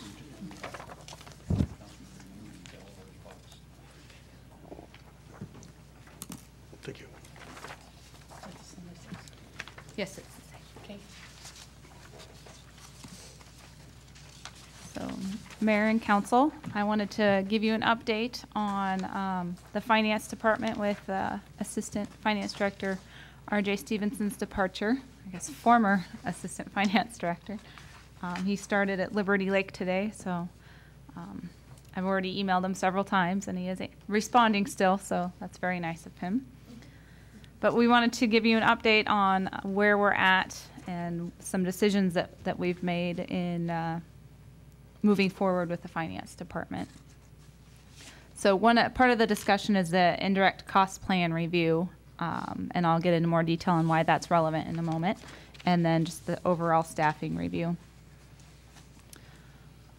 The indirect cost plan is a mechanism to allocate overhead charges to departments and utility funds that can't be directly charged. Basically, it's payroll, HR, budget, accounting, just those things that you can't pinpoint a specific dollar but benefit all of the departments as a whole. We put together a plan and allocate those dollars appropriately to ensure that other departments and functions pay for a portion of those costs to support the general overall activities. In 2008, we got a management letter at the City of Washougal that disagreed with our allocation method and some of the costs that we were including, specifically how we were allocating to the capital fund for the utilities. So what we did at that point was just not allocate any costs at all to the capital fund. And with a $16 million bond package that we just passed, we are going to be needing to reevaluate our plan because some of those costs do need to be recouped by the capital fund because we're spending significant amount of time, especially in finance, to work on those capital projects and track them appropriately and of that nature. So that leads us to our two phases. Phase one is we are going to make some immediate corrections to the plan, and that is to pull charges that can be directly charged to the utilities and directly charge those to the utility funds. What that amounts to is a 1.25 FTE from finance. Those costs truly should be paid solely by the utility because that is the function of those folks. So we're going to make that change. Phase two is a comprehensive review and update of the indirect cost plan as a whole. And I am going to be passing out here shortly an agenda bill that we are adding on to tonight's event. And that is to retain the services of Paul Lewis to assist with this review and several other reviews for the Finance Department. Just with the timing of the departure of RJ and restructuring the department, these services will be invaluable and will allow us to move forward in the department. So any questions on the indirect plan so far? Again, I'll tie it together here shortly. So same people doing the same things, you're just charging them off differently for what they're actually doing. Correct. So the phase one impact, excuse me, to the general fund will be a decrease in the indirect cost revenue it receives from the utilities. But then there will also be a direct decrease in actual expenses charged to the utility, or excuse me, to the general fund. So it's a net cost savings to the general fund of $65,000 just by appropriately charging where folks should be placed. The utility fund will have the exact opposite. It will have less of an indirect cost charge by $32,000, but their direct costs will increase the $97,000. So their overall net increase for phase one is $65,000 worth of increase. No council action is required for phase one because it fits in with the approved 2011 budget. And then, of course, we'll just incorporate these into the 2012 budget cycle.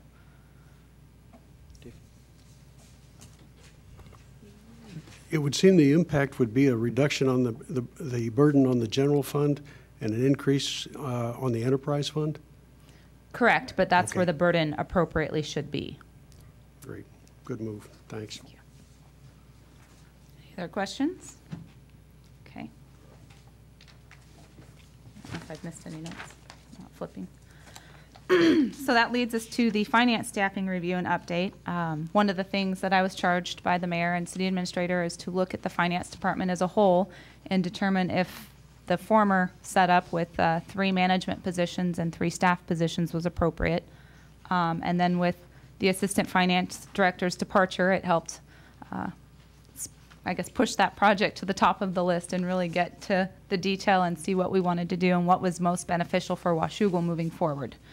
So with that, the current staffing profile with city administration and finance is 7 FTE.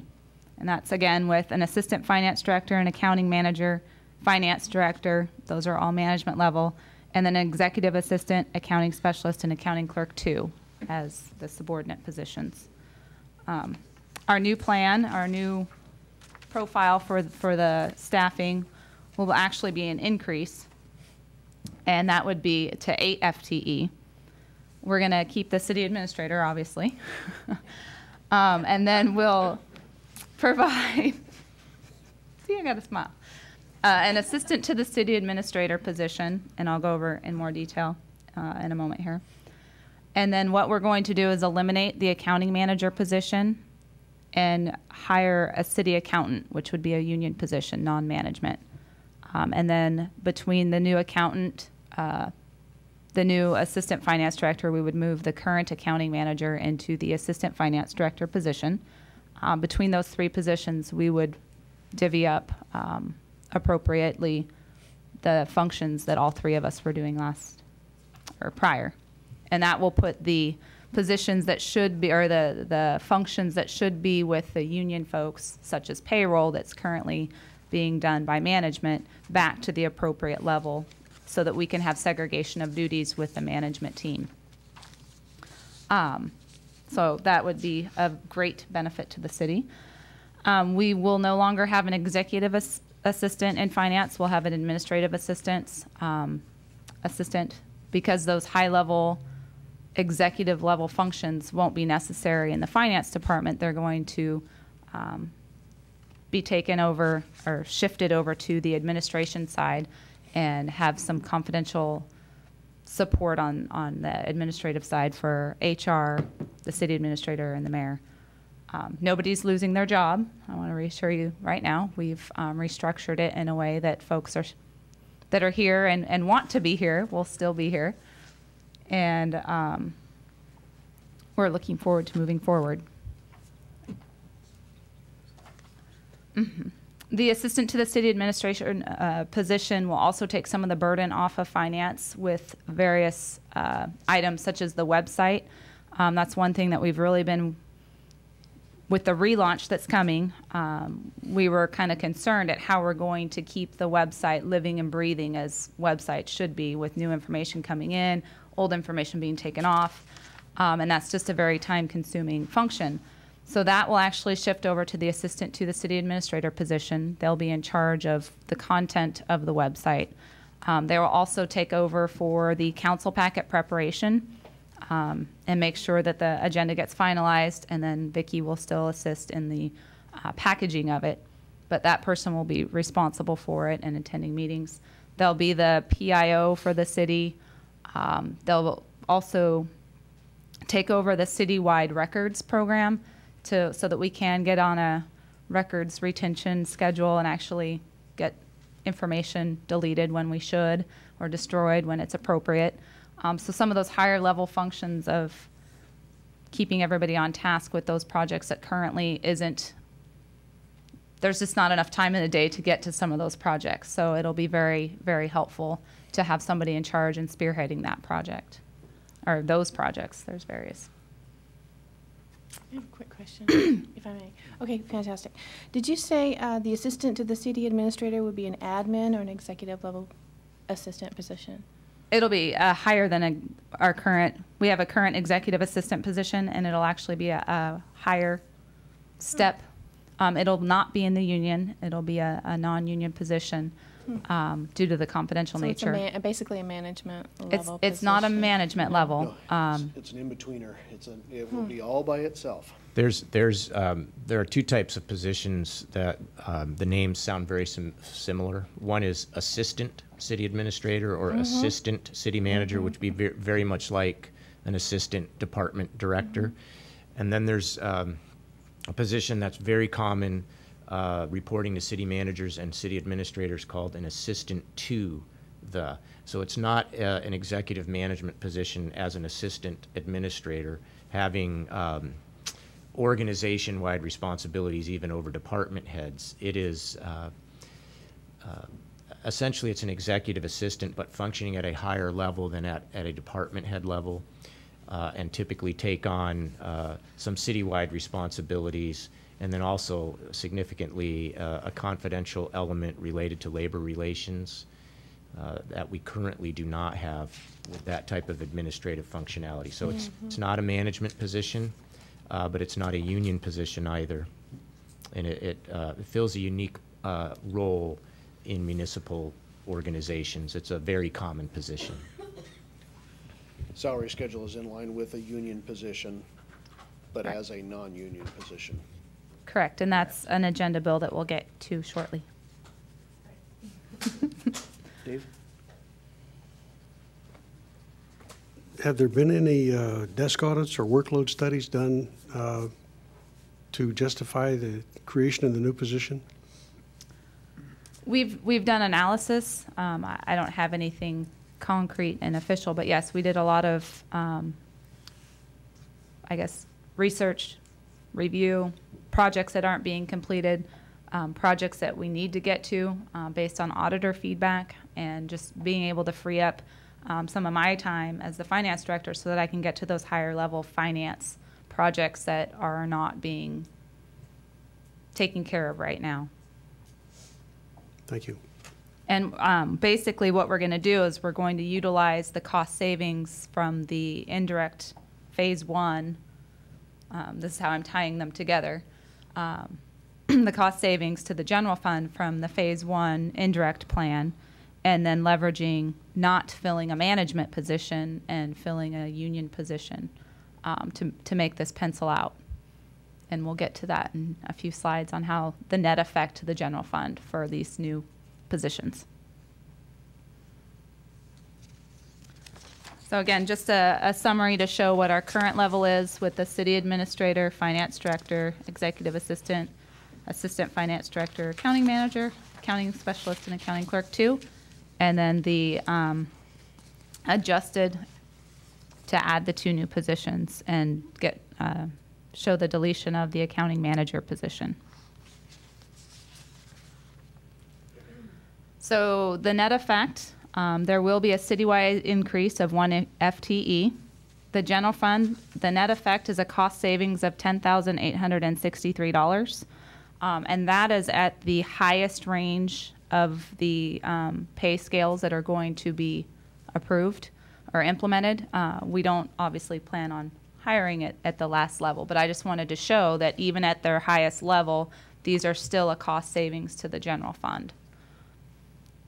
And it's within the current budget, so no amendment will be necessary. The utility fund, the net effect is an additional cost of $89,943. And the difference there is the decrease in the indirect cost as compared to the increase in direct cost. Because even with the new positions, that total indirect cost to the utility fund will decrease slightly. And so that's why the net effect isn't exactly the $97,000 change. And again, with the utility fund, it is within the current budget, and it is immaterial to the rate analysis, so it won't have any effect on the rate study that was done. And it's the right thing to do for the utility fund to make sure that those costs are being allocated appropriately. So the next steps, the council action that we're looking for tonight is to authorize the mayor to sign an MOU with 307W to add the accountant position to the salary schedule because it's not currently on there. We have worked with the union, and they've been very supportive of this new position. And at the level 19 that is supported by a cost analysis within like jurisdictions and based on comparable positions within the city to ensure that we're placing that at the right level. And then a resolution to amend the personnel policy manual to add the NU2 pay scale for the assistant to the city administrator position. And then phase 2 of the indirect cost plan update, as I mentioned, I have right here an agenda bill that we added today for a professional service agreement with Paul Lewis. And it's to assist with the budget this year.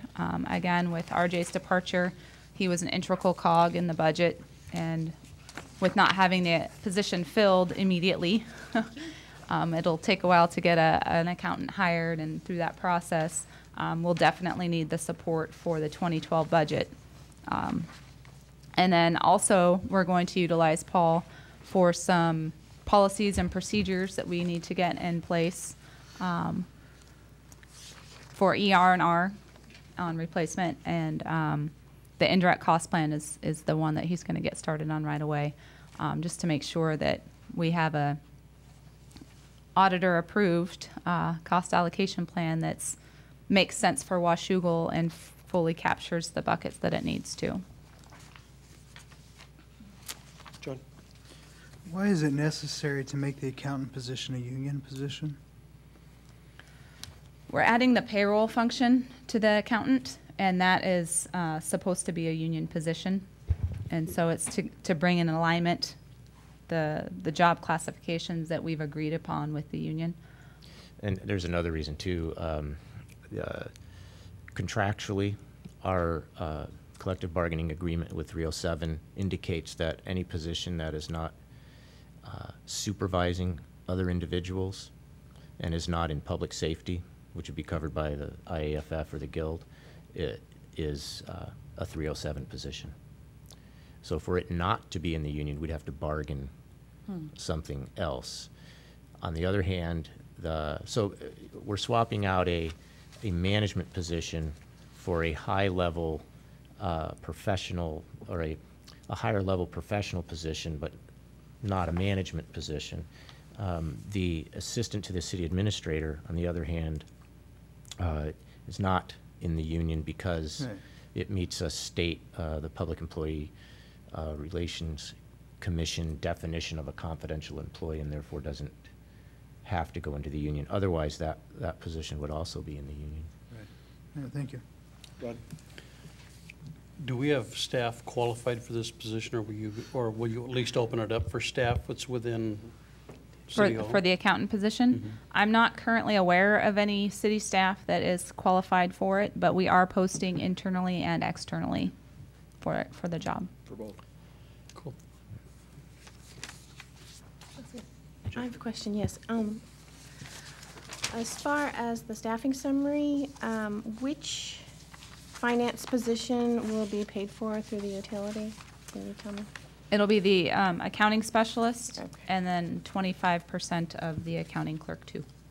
And I assume, my expectation is with phase 2, that the accounting clerk 2 percentage will increase.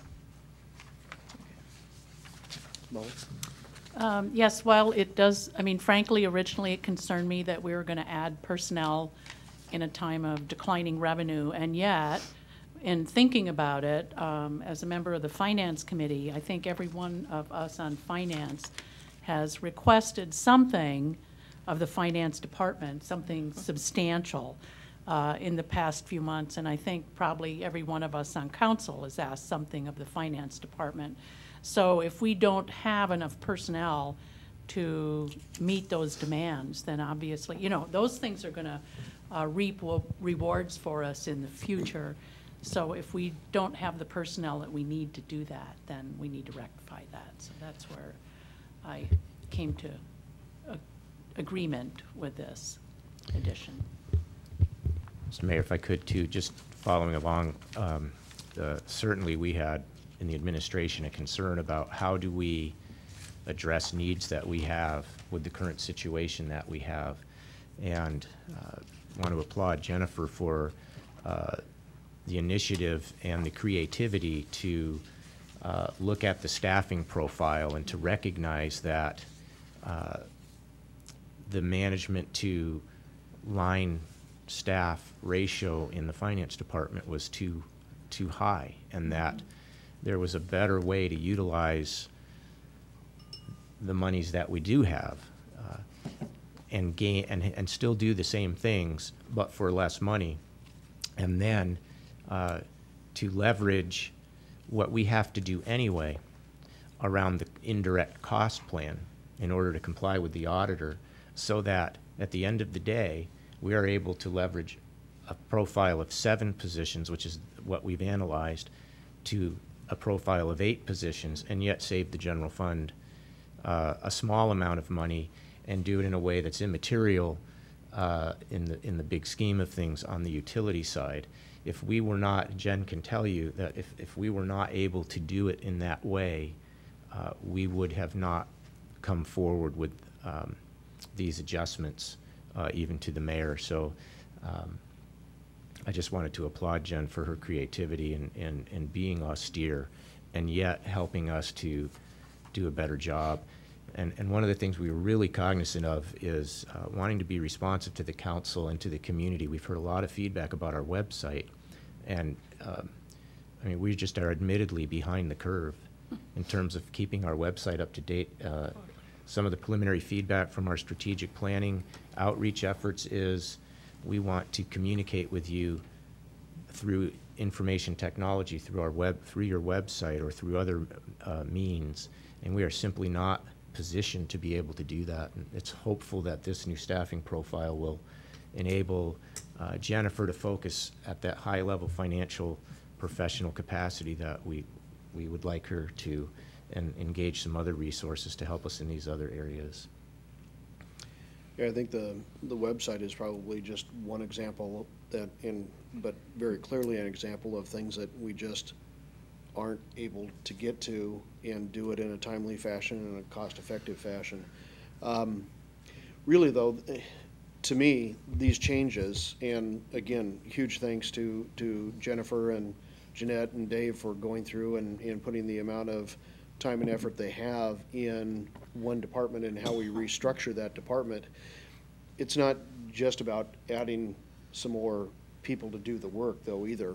It really is scrambling up the responsibility of those same individuals that will still be here as well, and having them in positions that truly do the work that they need to be doing, which in itself, I'm hopeful will create a little bit of capacity as well. Not a lot, because there's still a whole lot that we haven't tackled yet. But, you know, certainly none of us want to ever put any employees in a position of not being able to be successful and do the best job that they certainly can, given the workload that we have and as few staff members as we do have. So this is going to take and allocate some of those things out of there that truly aren't even finance, they're administrative. And while, you know, some folks may take shots at the fact that we're putting in an assistant to the city administrator, that position is a greatly varied position. There is a lot of, it's going to end up being a catch-all position, I have no doubt. So certainly we'll be looking for a high-functioning individual to be able to fill that position. But then the rest of Jennifer's employees are really put into positions to get done what they need to get done, and not just flat doing everything at every given moment throughout the day, because everybody's just trying to jump in and help out. So, and quite frankly, we've flattened the organization, going from three management positions down to 2 in that department, and adding more capacity along the way. I think is going to be quite frankly, it's going to, I think, do a little bit more morale for the folks that are there, and hopefully for Jennifer and Rodney, they'll be stepping up and doing a little bit more as well. They're certainly going to have more to supervise than what they've had. So, Jennifer, do you have more on your presentation? Not with this. Not with the presentation, just the agenda bill for Paul Lewis that we handed out. So I've pretty much already explained it. The proposal that we fine-tuned today to be able to get that to you so that we can get it approved on the 19th shows the breakouts between the different projects and that we would like Paul to work on, and then kind of included an additional line item because I don't know what assistance I need and everything yet. Definitely with some grant accounting, I might need some assistance before the accountant is hired, just in making sure that we're billing East Street appropriately and some of those intricacies of 8 or 9 funding sources to make sure, and Paul is definitely perfect to assist in those areas. We did have budgeted in the 2011 budget professional service monies.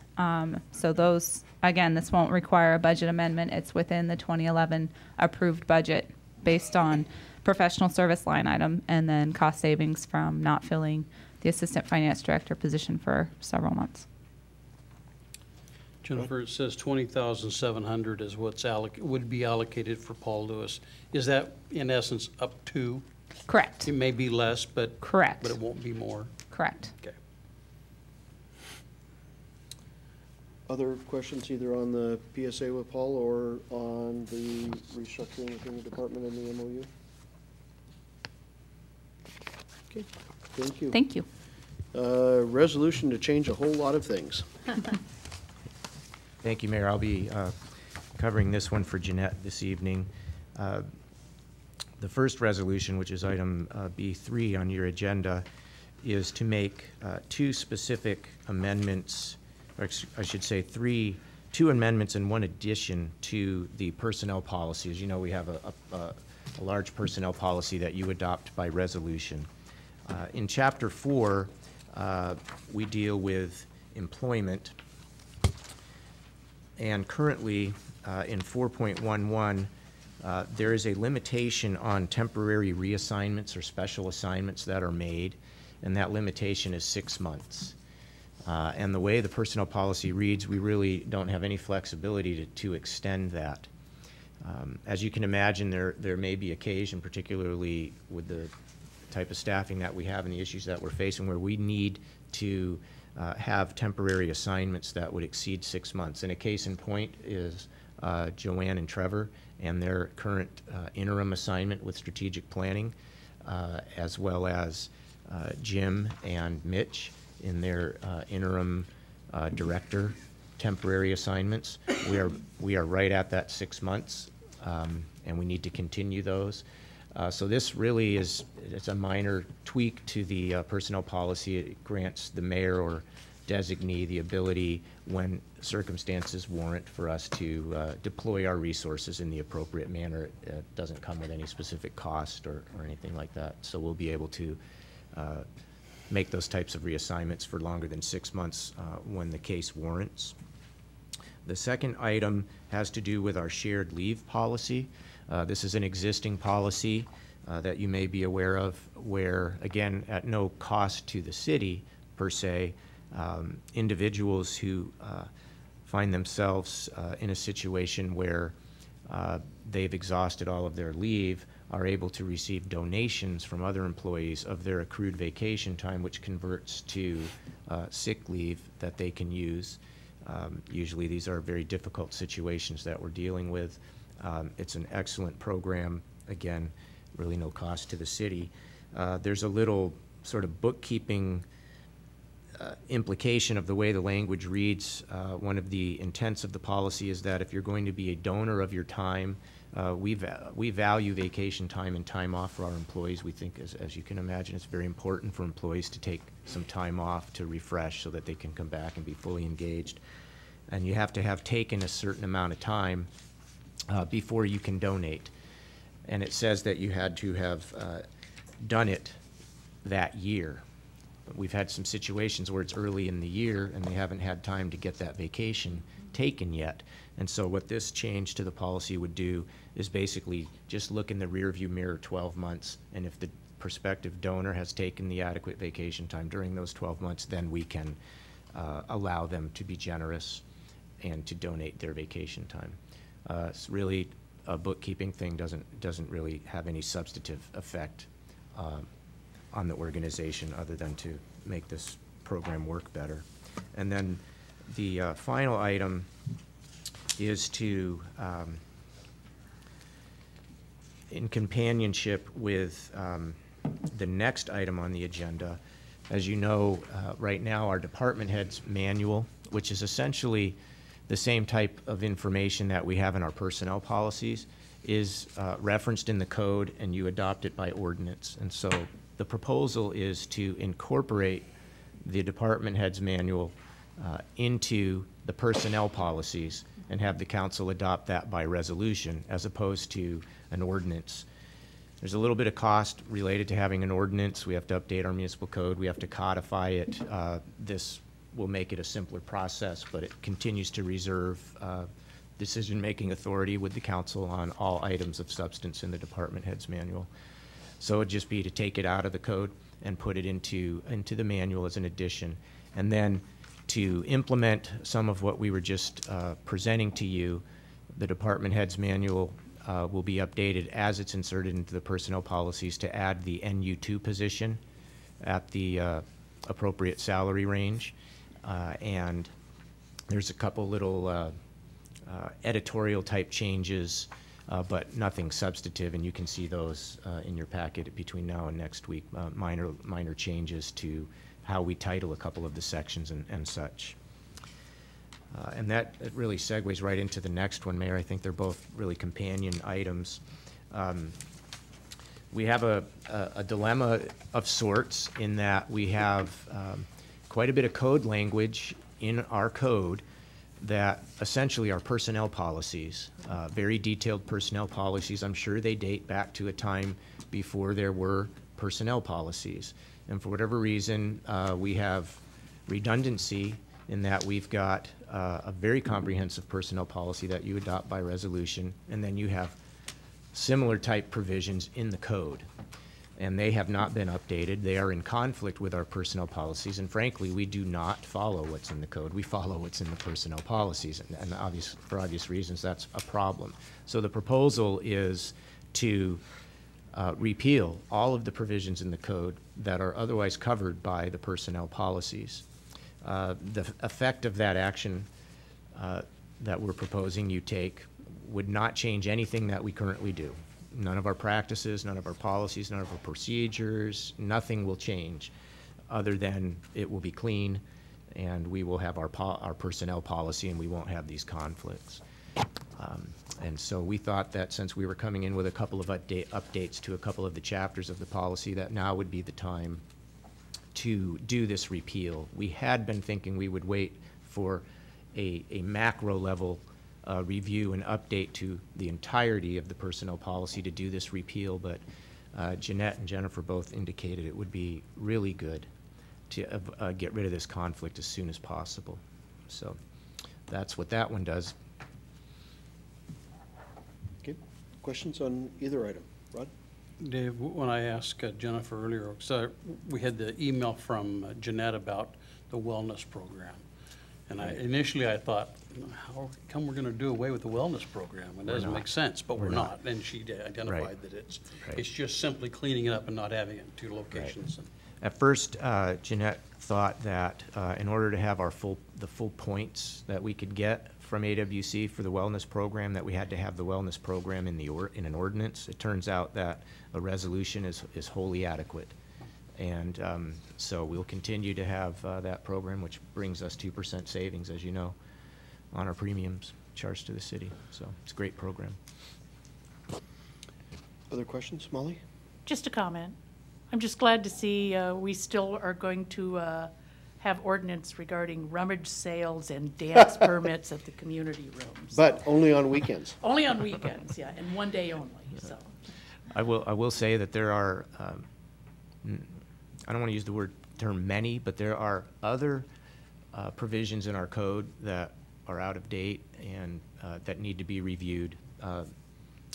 This council has even made that a point of effort for us as a staff and the administration, and that's another project that we have. Yeah. We have not gotten to that yet, but we hope to get to that. Okay. Items that are not only out of date, they're out of style. Yeah. Any other questions? Again, this is another one of those trying to be responsive to council and getting some of the things out of the code that just don't need to be there, especially when they're duplicative in other areas. Dave? I'd like to raise a number of issues, but I don't want to do it tonight in the interest of time.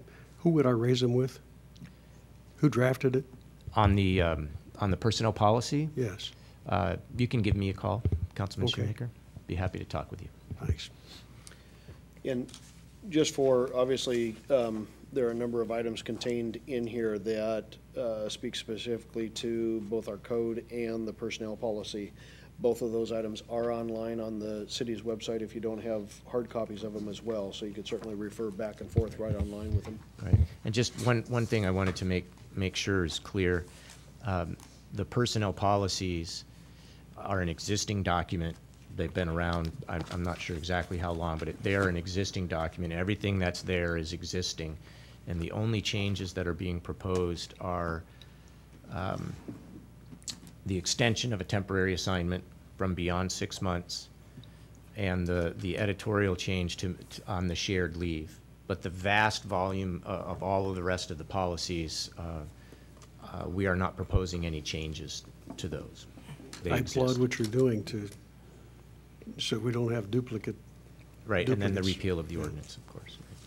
David, for codification, will we come up to a 3-month or a 6-month period and send all of these changes at one time to change the code? In other words, in this case, deleting it?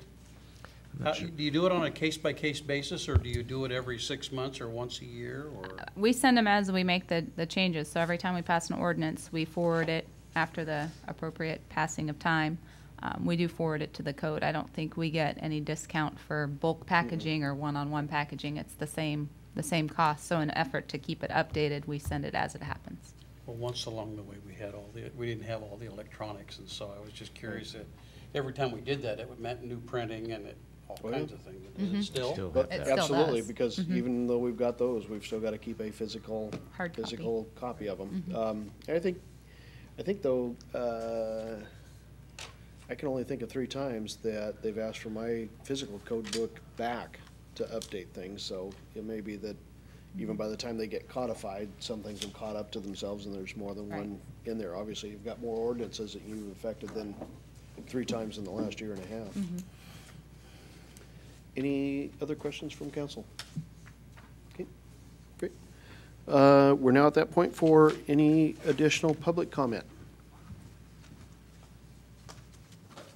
Seeing none, we'll go to updates and discussion items. Under mine, I did ask that copies be put in your box if you haven't seen them already on the reply that we got from Secretary Hammond at Washington State Department of Transportation in regards to the mounds of dirt out on the current Highway 14 project. So you can see what those are.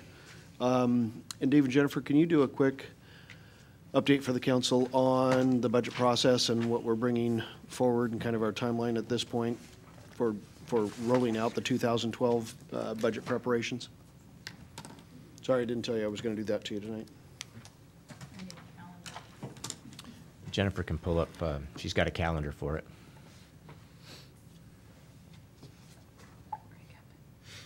While she's doing that, Mayor, if I could, under the city administrator update, just very briefly on behalf of Chief Mitchell, he wanted me to let you know that next week at the Camas Council meeting, Chief Lackey and another individual are giving an update to the Camas Council on the notion of Camas and Washougal bringing the municipal court in-house, if you would, as opposed to the current relationship we have with the county, and what the strengths and weaknesses of that approach would be.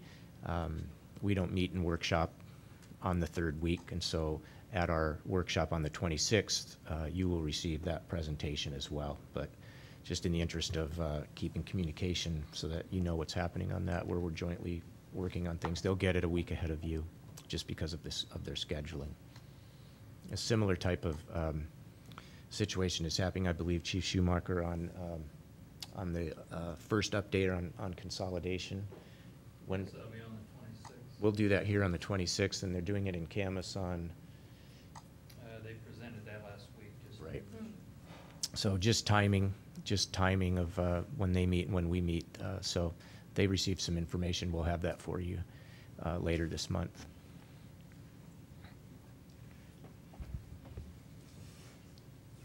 I've organized my files so well. I can't find the actual calendar that I had put together, but our preliminary workshop that we're planning on presenting the proposed 2012 budget would be the October 24th workshop.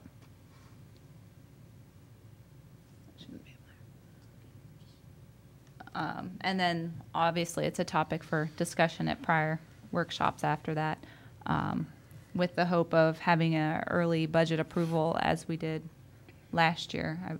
We approved it early December versus having to wait till the end of December. So that's our hope. We're taking the fast track. We're working on it at the department head level right now.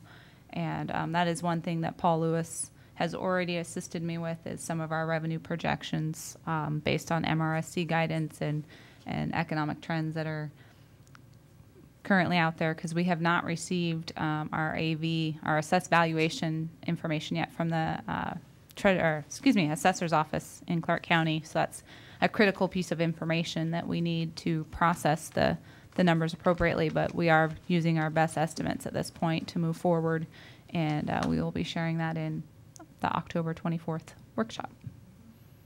Okay. Dave, any other items? Items from council? Rod? Council, we, Chief Schumacher and I met with the East County Ambulance Advisory Board meeting last Thursday. Several topics on the agenda that night. One is, just ongoing. We're 3 months into this trial consolidation and working on trying to figure out ways to keep it solvent and continue to provide the level of service everybody's come to expect. They're reviewing rates, possible rate increases at this time. Still dealing with anywhere from $400,000 to $600,000 in write-offs every year, based on all the Medicare, Medicaid.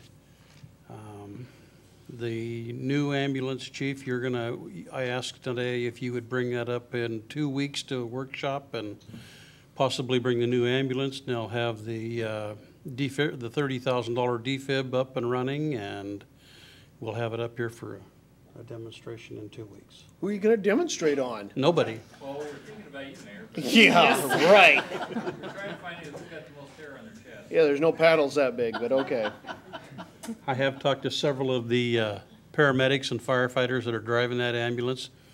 At this point in time, they like it very well in comparison to some of the others that were out there. Of course, this is brand new, but the other day they had 6 guys in the back of it and 1 driver, and everything performed the way it was supposed to be. 6 people in the box? Yeah, we had a possible drowning seizure at the Sandy swimming hole, and both things went together, and they were worried about the airway, so they loaded him up and took off. So, but ambulance is working fine apparently, and it's lettered in such a fashion that it shows all 3 entities on it, and it is housed in our station. Yep. And interestingly enough, there's people in Camas that are union workers that are arguing on who gets to be the next ones to come to Washougal to work. So it must be a decent place to work. Good. Jennifer? I am wondering if, out of courtesy, we wanted to include the second public comment time, because I think we might have skipped over it. No, Nope. we didn't. No? Did you? Okay, I'm sorry, I missed it. Any other items from council? Dave? We had a meeting of the Public Safety Committee today, and we talked about roosters, and that's all I'm going to say. Okay. Rod, you want to add to that? No. Code enforcement is working on it, and that's the best that we can come up with right now, is that she's dealing with it, and it's a problem on the emails that we get sent, but she's not getting any cooperation from those who would have the ability to make changes, and so must not be a real problem. So. Okay. Well, if there's no other items from council, we are adjourned for the evening.